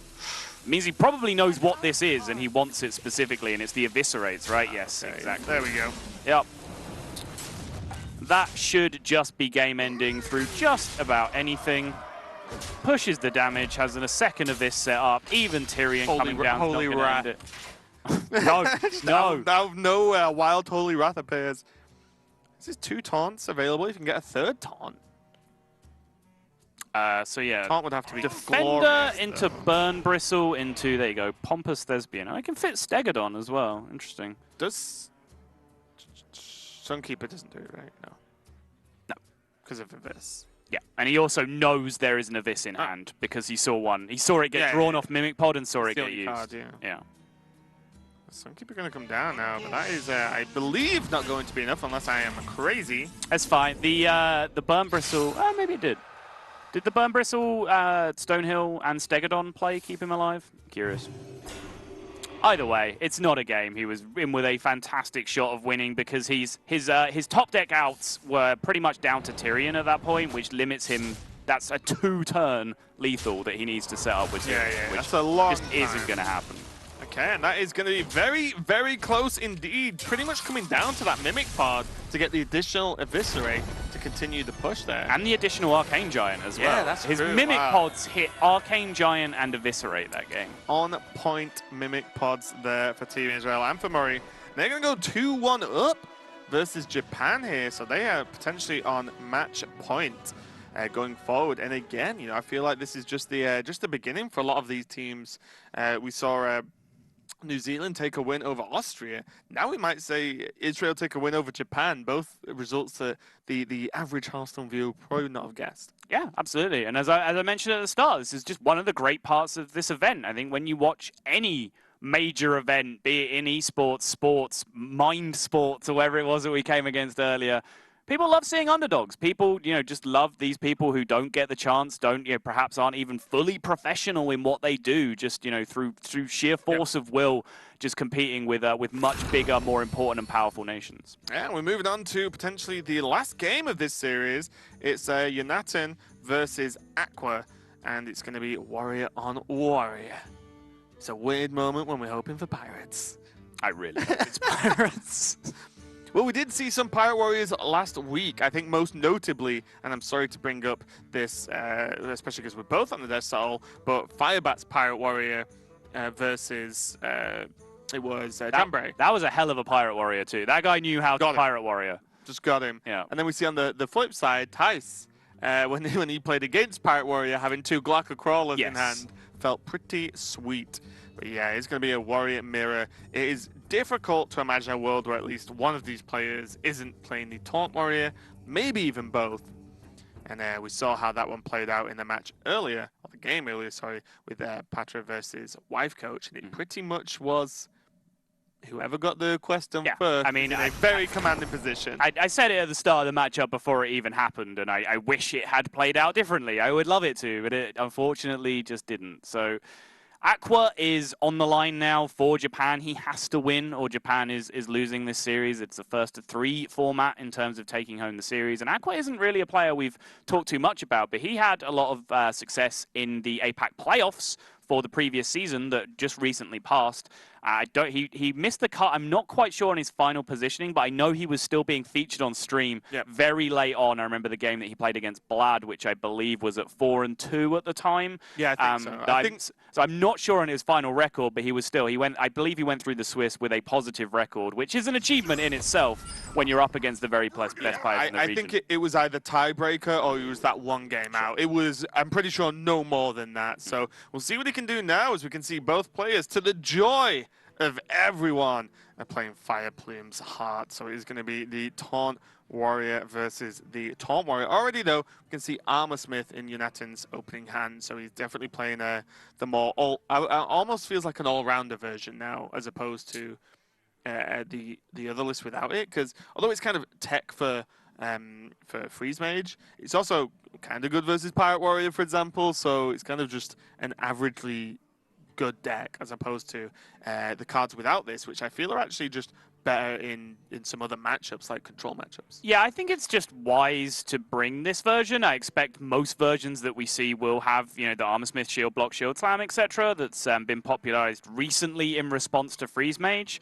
The week 1 meta that we saw, I think Monsanto was already playing and posting about Freeze Mage at the point we broadcast last week, but it hadn't really caught on with anyone else. No time to practice. No one else really believed him yet at that point. And then people tried it out, and we all established Monsanto as our Lord and Savior. It's not often that Laughing posts a Freeze Mage list and says, yeah, this list's perfect. And that's basically pretty much what he did with Monsanto's list. And it's not his list. Yeah, exactly. That's the scary thing.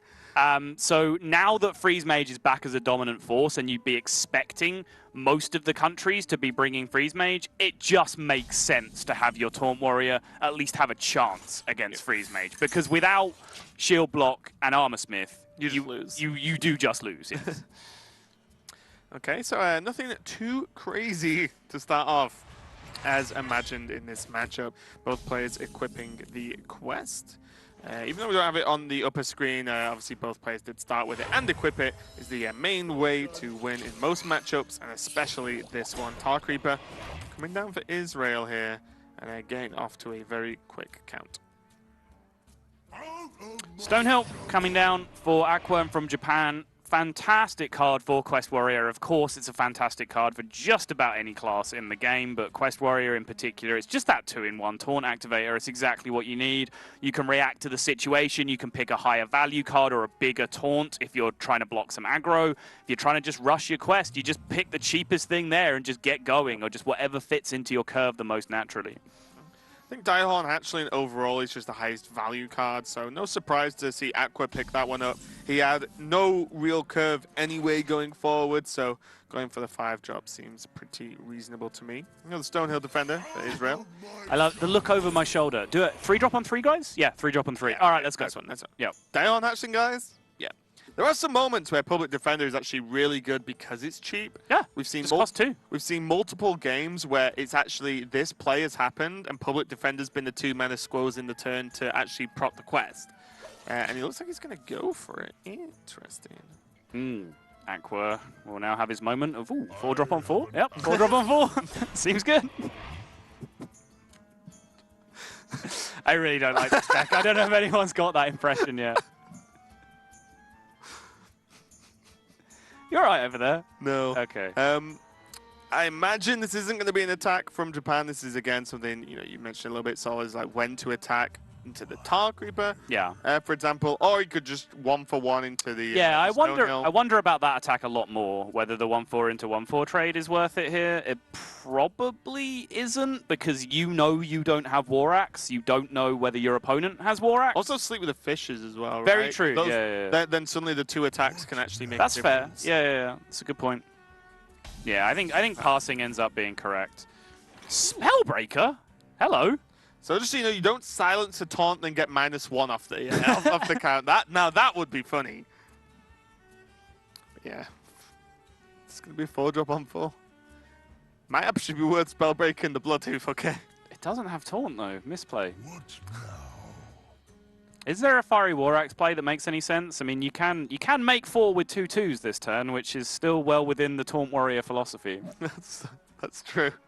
That is true. As long as you feel like you curve, it's fine. You can even Whirlwind Stonehill Defender if you really wanted to, but that seems like an inadequate play. And I wonder whether the choice to take Public Defender last turn was actually deliberate, giving themselves the option to make this exact play this turn, like War Axe plus Defender, because it keeps your head on the board, right? Right, because like you were mentioning that like Public Defender as a cheap taunt does actually have some merit in this matchup a lot of the times, just because it rushes you to the quest, which is the entire goal.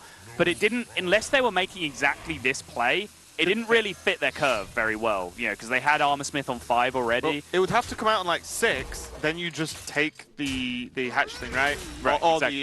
the ornery Daihorn. Yeah, you could have played it alongside Stonehill Defender on 6, maybe, or played it alongside Stonehill Defender on 5. It'd be weird though. And you're playing Armor Smith on 6, so I was suspecting we were going to see Stonehill I've forgotten the name. Public Defender and Fiery War Axe are coming out on the same turn, just because of them picking it in the first place.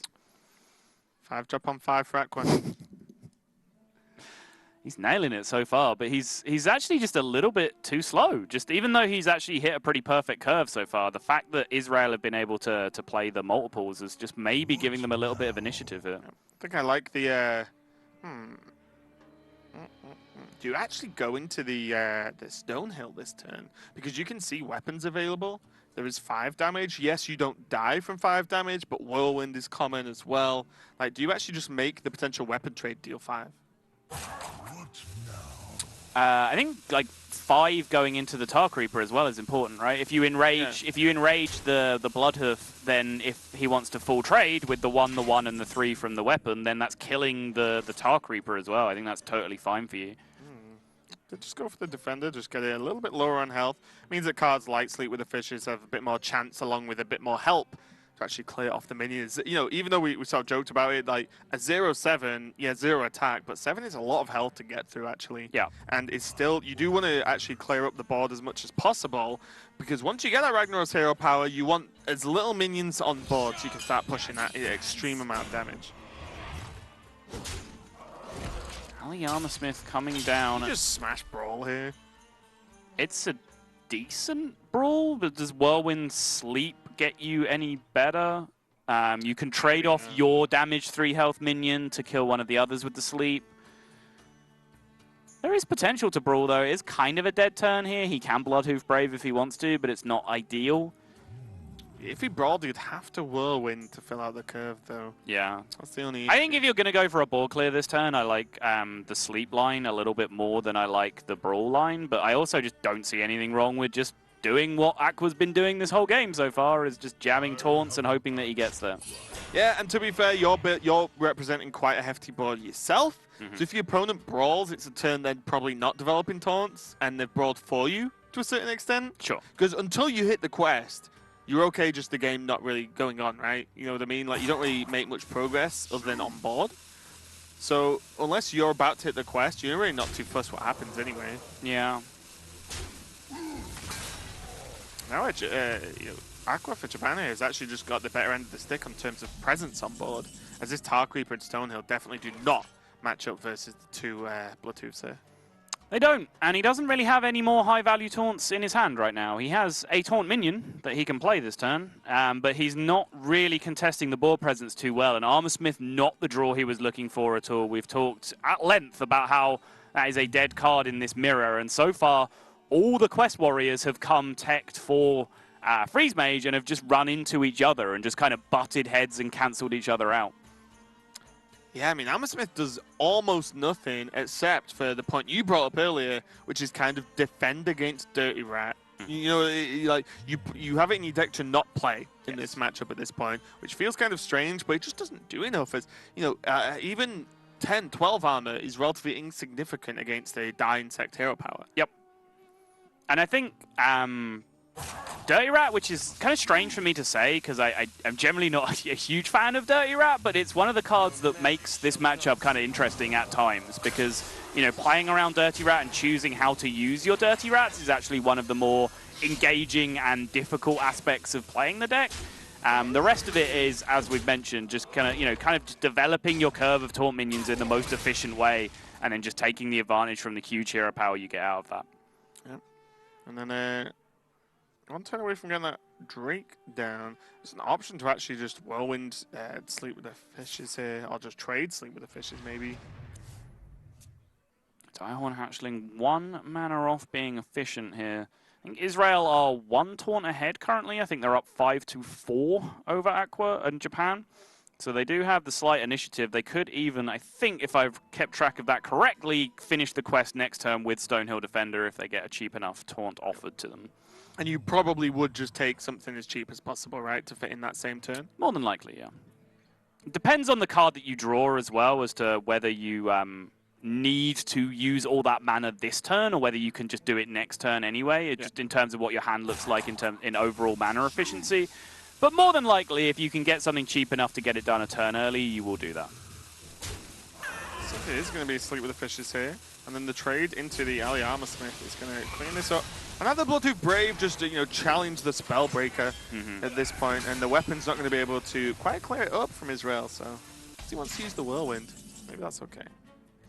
Does give the board back free to Israel here, though, and Stonehill Defender is going to come down. Oh, it looks like that was number 5, actually. I was 1 ahead of themselves. They're actually tied 4-4, so it's still 1 off after this second taunt is picked up as well. Yep, there you go. Nice. So probably Fen Creeper here. Shield Bearer is very cheap, but you probably got the time. Relying on your next draw might not be good enough. You could go Shield Bearer and just say, well, my next draw does it, one way or the other, but I feel like Fen Creeper is just a pretty solid minion. Yeah, Fen Creeper still can't be played this turn, though, which means I think you've played both Stonehill Defenders already as Israel, so there aren't any taunts apart from Dirty Rat that you can pair with this on the following turn. Your opponent is getting quite close to finishing the quest themselves, and as we mentioned several times, the person who finishes the quest first is just at a massive advantage here. So I like taking, you know, the biggest, most efficient minion that he could play on that turn, which was the Cyclopean Horror. It's not great at a 3-4, but more importantly, it fits his curve right now. And yeah, that is 4 for Japan. I was half right, at least. As always. That's a good average. I'm just batting 500, man.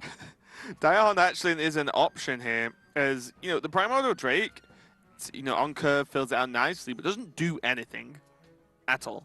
There's no Sleep with the Fishes available for the following turn. And then the 2 damage doesn't make a difference. He'd probably just trade into the Drake anyway, or one of them might to proc and execute. I wouldn't mind just Diehorn armor up here. I'm going to go for the Drake though, just getting a big boy on the board. Aqua disagrees. Taunt number 5. He has resumed standard Quest Warrior play. The 8-drop comes down on a Ravaging Ghoul. Not what Israel need, though. They have just run dry at this point. Their best draw was just any given taunt. Their second best draw was Acolyte of Pain, just to start cycling through and get more resources, and then, eventually, by extension, get into that taunt that they need. But now the window is open for Aqua and Japan to leap through and square this series back up, because Israel, after getting out ahead early on, have just run dry later in the game. Yeah, gonna gain some armor with this armor switch. Just get it down now. Barely any minions available anyway. The execute's gonna come out to clear up the Drake and just start pushing some damage with this horror. And yeah, this is kind of tough. This is the one spot here. There's Diehorn Hatchling is available. Unfortunately for Aqua, no weapon though. A weapon, Fire Warwick would be really nice now to be able to just start chipping away at these smaller guys. But yeah, it's just going to be armor up so far, saving the execute for a much bigger threat. Straw taunt? Nope. Ooh, whiff number 2. That's a huge deal. That means Japan finish first, and that means that the initiative is going to be in the hands of Aqua. Yeah, it's actually just flipped everything around here. What could have been a pretty straightforward, if Israel got it off last turn or this turn, sorry. Saul's making me laugh. You child. Don't blame me. Wow. They could hear exactly what happened at home there. They can work it out. They're all smart people. They knew exactly what was going on. Yeah, we're talking about the taunts. Yes. So now that Aqua's going to finish the quest first, it does actually change everything. You're right. Brawl doesn't do much versus the hero power and the weapon. Anyway, neither does Whirlwind. Both cards in Israel's hand are completely dead. And that is another Drake now. It's a ball clear with the Whirlwind if he wants it. Why not, right? Seems good. When you're about to start firing 8 damage, taking these small tokens off the board next turn seems reasonable, but it looks like he just wants to do it right now. This gives him the option of just hitting a fairly unglamorous target with the 8 damage if he's going for that, but I guess if your 2 options are smash your opponent in the face for 8 or kill a small target and clear the board, that's a hard situation to turn down anyway. Yeah, it's pretty good overall. And you can just play the the Primordial Drake next turn with hero power as well. So it's not like not playing the Drake this turn loses out too much. Right. Just considering his options here, he's going to go ahead and hero power first. So it looks like he's aiming for the board clear specifically. He didn't want to deal the damage. He was prioritizing just clearing the board completely. Otherwise, he would just kill one of the minions first to try and increase the chance of a face hit. And wow, Israel. You see, Jonathan himself is just continuing to play. Everyone in the background just immediately tuned out and got disgusted by the fact that they still couldn't pick up that final taunt minion. Yeah, and Aqua even now knows that was not a minion draw, basically. Yeah. Because I think almost all the minions except for Armor Smiths and Ghouls are taunts in the deck. And, And Acolyte. Yeah, sure, an Acolyte. And it wasn't played. So Dirty Rat can be held for next turn as well, or however long he needs. He's already got the quest. This is just 8 more damage. And, don't like calling games too early, but this is going to be a very, very difficult one. Still no taunt. We might even just see a concede at this point. This is how hard it will be to even come back into this game. 7, 11, 19 damage he's staring down right now. So the big brawl. Just going to brawl away one of these minions.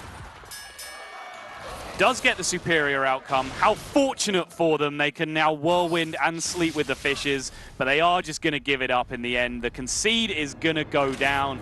Jonathan is up from his seat, and this one is going to go all the way down to that ace match, Raven. Yeah, we're going to see B787 come back, but for this game, it was, again, it's very hard to just get away from whoever actually just gets the quest done first. Just snowballs out of control. I think the only time I've ever seen it go really close is when the quest is literally one after the other. Right. And then, the hero powers then become very important as to where exactly they hit on the board in terms of clearing up the board. But in general, if someone's just even one turn ahead, in the quest, like one full empty turn, then it's extremely difficult to claw back. Yeah, the difference there was that Israel were significantly ahead in terms of the game we saw before with Wife Coach and Pathra. I think it was playing it out. It's a bit closer. Israel got significantly further ahead, but then just completely ran dry on drawing taunts. Whereas in the Wife Coach Pathra game, it was one-sided and it stayed one-sided throughout. So that was a slight difference there. But you know, the Quest Warrior mirror is now out of the way, and we're going to come down to Glacier on Druid and B787 stepping back up with his Shaman. Glacier and B787 already played earlier on. It's just a coincidence. They're both nominated as the ace players and then got matched up against each other in the pick order through the first 4 games. But now it's going to be B787 looking for revenge with the Shaman. And it looks like his Warlock, or their Warlock rather, was almost nominated as a 9th deck because they didn't want to play it, because he chose not to pick it up in the ace game. Chose to go with the Shaman instead, which was his 2nd deck during the main first 4 games as well. Yeah, and Priest was already used as well for Glacier, so he couldn't pick that, and he chose the Druid instead of the Hunter. I believe it was, yeah, Druid and Hunter on the bottom, I think. So, yeah, it'll be interesting to see what type of Druid this is, really. I feel like Druid is in such flux at the moment. Whenever I think, okay, you know, aggro Druid, we see something else, and then we see something else, and then we see something else. We saw some heavy ramp decks last week, along with aggro decks, along with, you know, the Jade lists as well. So, I just wouldn't even know what to expect looking to a game at the moment versus Druid. Yeah, I mean, it's a great point. I really like aggro Druid in terms of just in terms of power level. I think it's a very strong deck. But I know recently a lot of people have had success with the Frozen style heavy ramp list. And I've run into a couple of people recently at fairly high legend who are just jamming Jade Druid again. I know there's a couple of them up there at the moment. So all of these archetypes are viable in their own right. And this could be anything coming out from Israel here. But he chose to queue it into the option of, what would he have, Warlock or Shaman to come up against? Does that suggest anything in particular if you're expecting probably Zoo or an Elemental Shaman? If those 2 decks are in the most common forms, there's an outside chance of Handlock, Sifka Lock, maybe an Aggro Shaman as well. Does that suggest either way? I don't really think it does too much, right? I think that the Warlock and the Shaman are 2 different styles enough to not suggest too much, because what Zood is good at is not what Shaman's good at a lot of the time, in terms of, well, Shaman has really strong AoEs, right? You know, and Zood just has a board. But we are into the game now. This is the decider. Elemental Shaman versus, I spot an Anaconda, a very sophisticated one with the ways on. Got the hand that isn't its hand. It does look like it should just have a snifter of brandy. Yeah, exactly, in that hand, 100%. Right? Yeah. Can we get that edited on, please? Either someone in production or Blizzard. Change the art. We'll wait. Yeah, we're actually not going to continue with this game until this is done.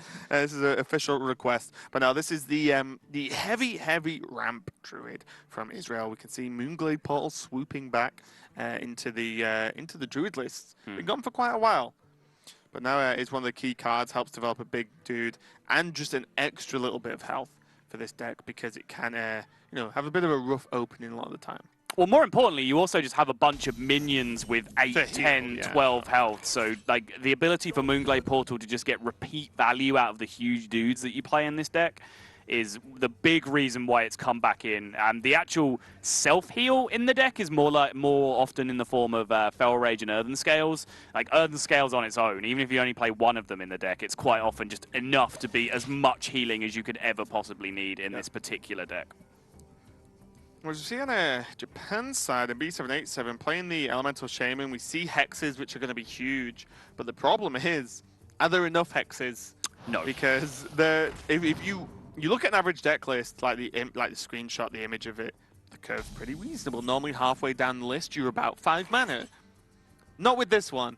About 1/10 of the way through the list, you're at 7 mana or something. The curve is so high, it's kind of ridiculous in general. Obviously, we don't know the exact list Glaze is playing, but if 2 hexes don't get you enough tempo to win in this game, I feel like you know, B7 is going to struggle quite a lot here. Yeah, it's the only deck I've seen where you can play Bright-Eyed Scout and be confident that it actually discounts you more often than it doesn't. Yeah. I know Admirable loves Bright-Eyed Scout.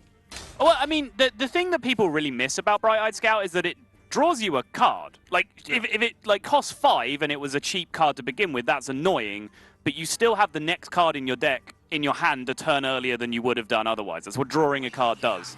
So a 4-mana 3/4 that draws a card is just pretty strong. It doesn't matter what it does to that card afterwards. Second Moonglade. Know what Glacier is going to want? Missing a ramp up until next turn when the Maya Keeper comes down, and the Maya Keeper is going to be forced to ramp. You know, P7 not off to the most aggressive start. Flame Tongue would, you know, provide some damage out of nowhere, but in general, you just need to ramp with this deck. I don't think I've ever seen anyone play it any other way.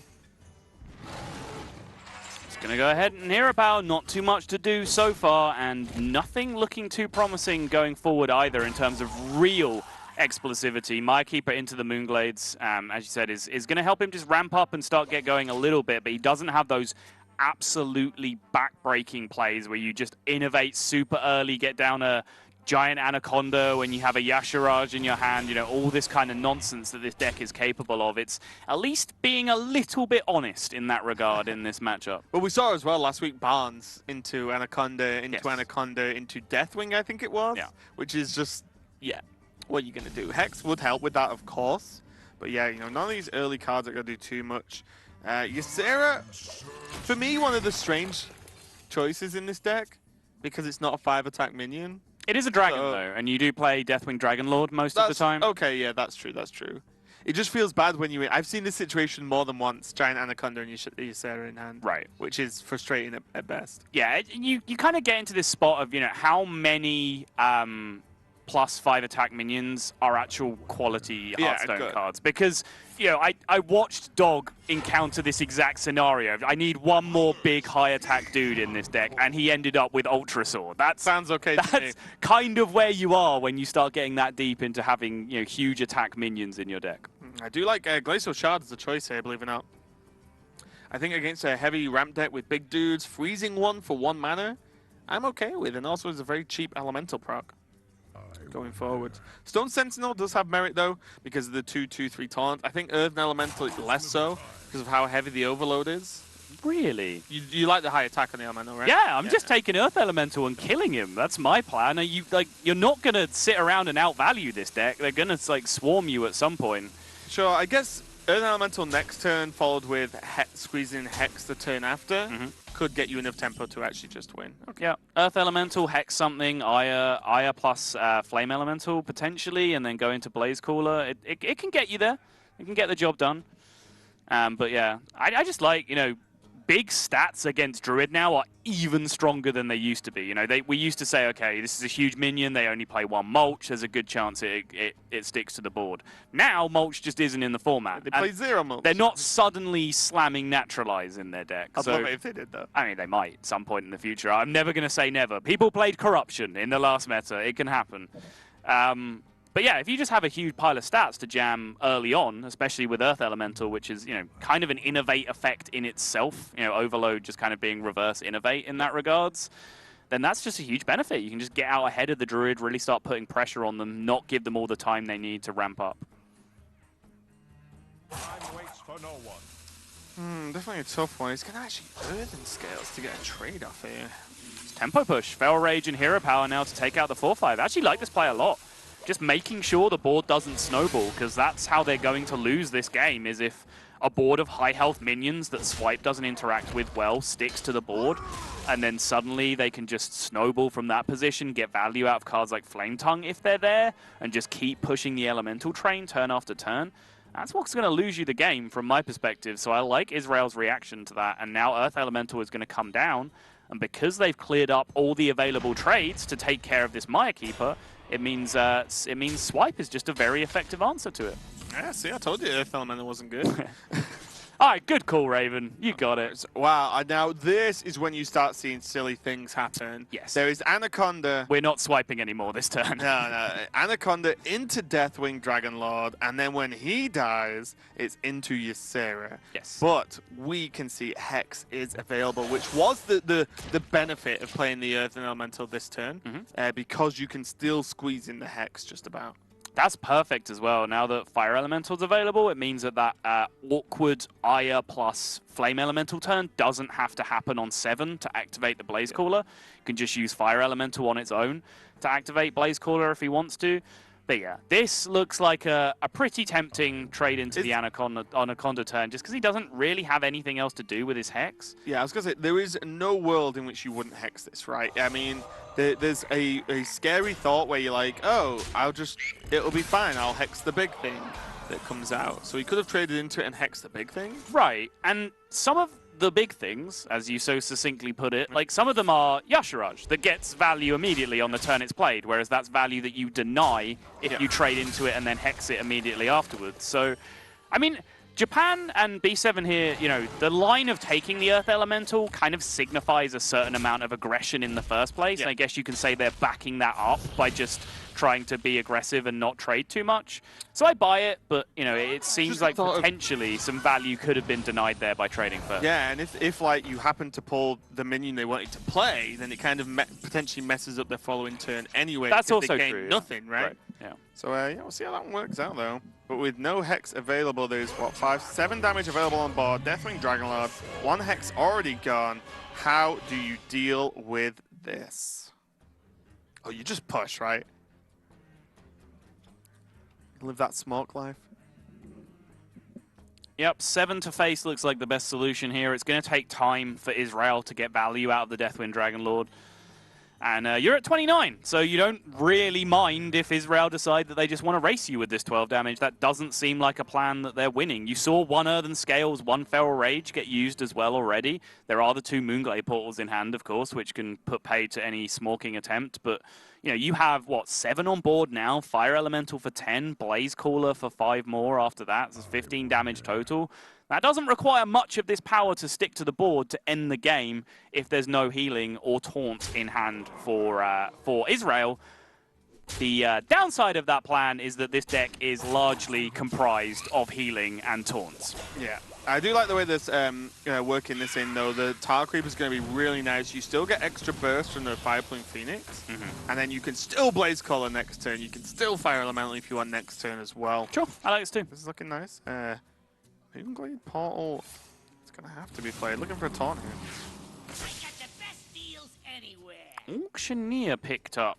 Swipe the most damage it can take off the board. It's the same either way. If you swipe the 3/3 or the Ire, they both take 3 damage off the board. Or 4 damage, including the 1/1 that gets taken out as well. Sure.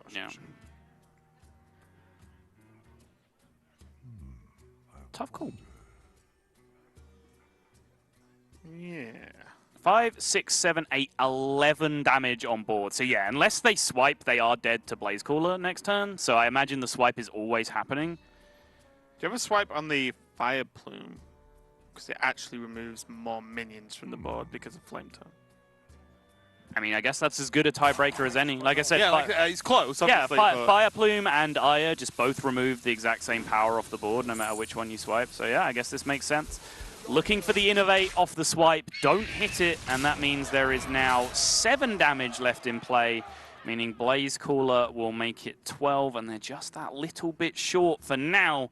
But the Auctioneer coming off Portal is actually a big deal because we said Israel need a taunt to come off the Moonglade Portal. Auctioneer doesn't literally have taunt, but the fact they're not dead on board, you can't kill them. It kind of has taunt. Well, the problem is drawing into cards like Earthen Scales as well. Exactly. Could just lose you the game instantly if you don't kill this Gadgetzan. Right. So is this going to be... I'm looking at like potentially Maelstrom and actually Fire Ellie the Auctioneer and then push face with everything else? Does that ever get you there? Me, Looks like that's me personally or B7? Well, I would hope that you and B7 are both entirely optimal Hearthstone players. Well, that's true. Yeah. Okay, well, it's as close as B7's going to get here. Still, the 12 damage from the Deathwing Dragonlord isn't going to be enough. Sogchamp. Is Sogchamp good enough, though? It's 9 health of taunt. He trades through the Fire Ellie. 6. Yeah. I mean, yeah, it eats everything on the board pretty much. There's 1 damage that gets to go face plus the Blaze Caller. Well, you Blaze Call the... If he storms... Right, yeah. So if he storms and Blaze Callers... I mean, obviously, for Israel, this play was good enough to keep them alive on the board, which is what they care about. But now for B7, if he high rolls the Storm at 3 and then Blaze Callers... That's 8 on the Sogoth. It trades in 1. That's 9, and that would be lethal. So there is a 50-50 lethal opportunity. There are no here. taunt dragons in the hand for Japan to actually worry about from Deathwing Dragonlord after this Lightning Storm here. So let's see.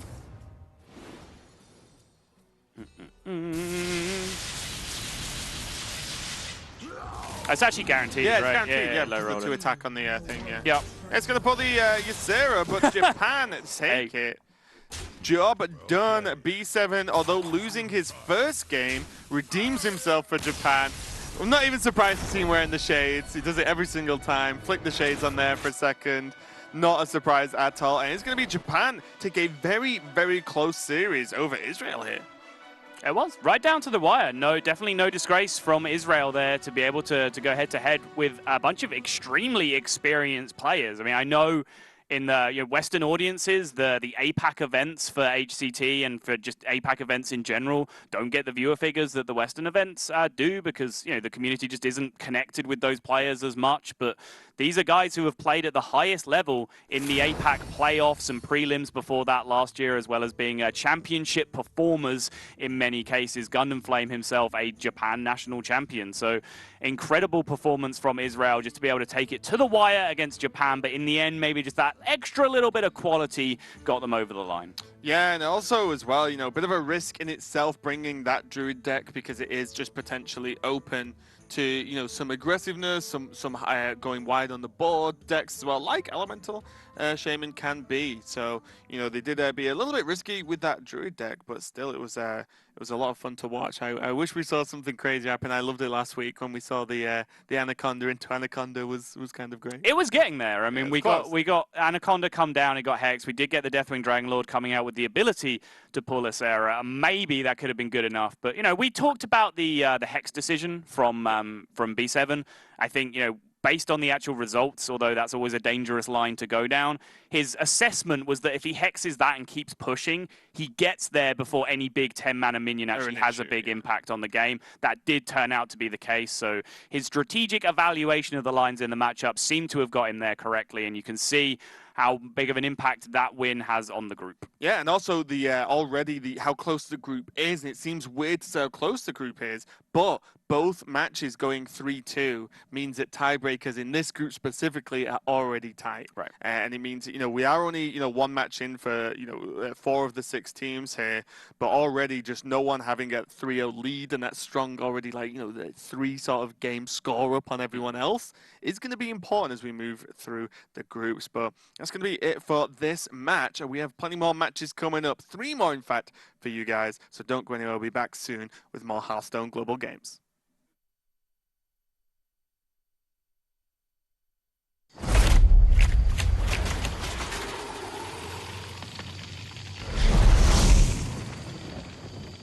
We're almost there. Quiet down, everyone. This is not like any of our previous expeditions. This will be far more ambitious. We're stepping into a land of primordial wonder. Infused with astonishing elemental energies. The plant life here holds very unusual properties. So don't touch anything. And while you may be excited to see the local fauna, you might want to make sure they don't see you. Because their powers of adaptation are devastating.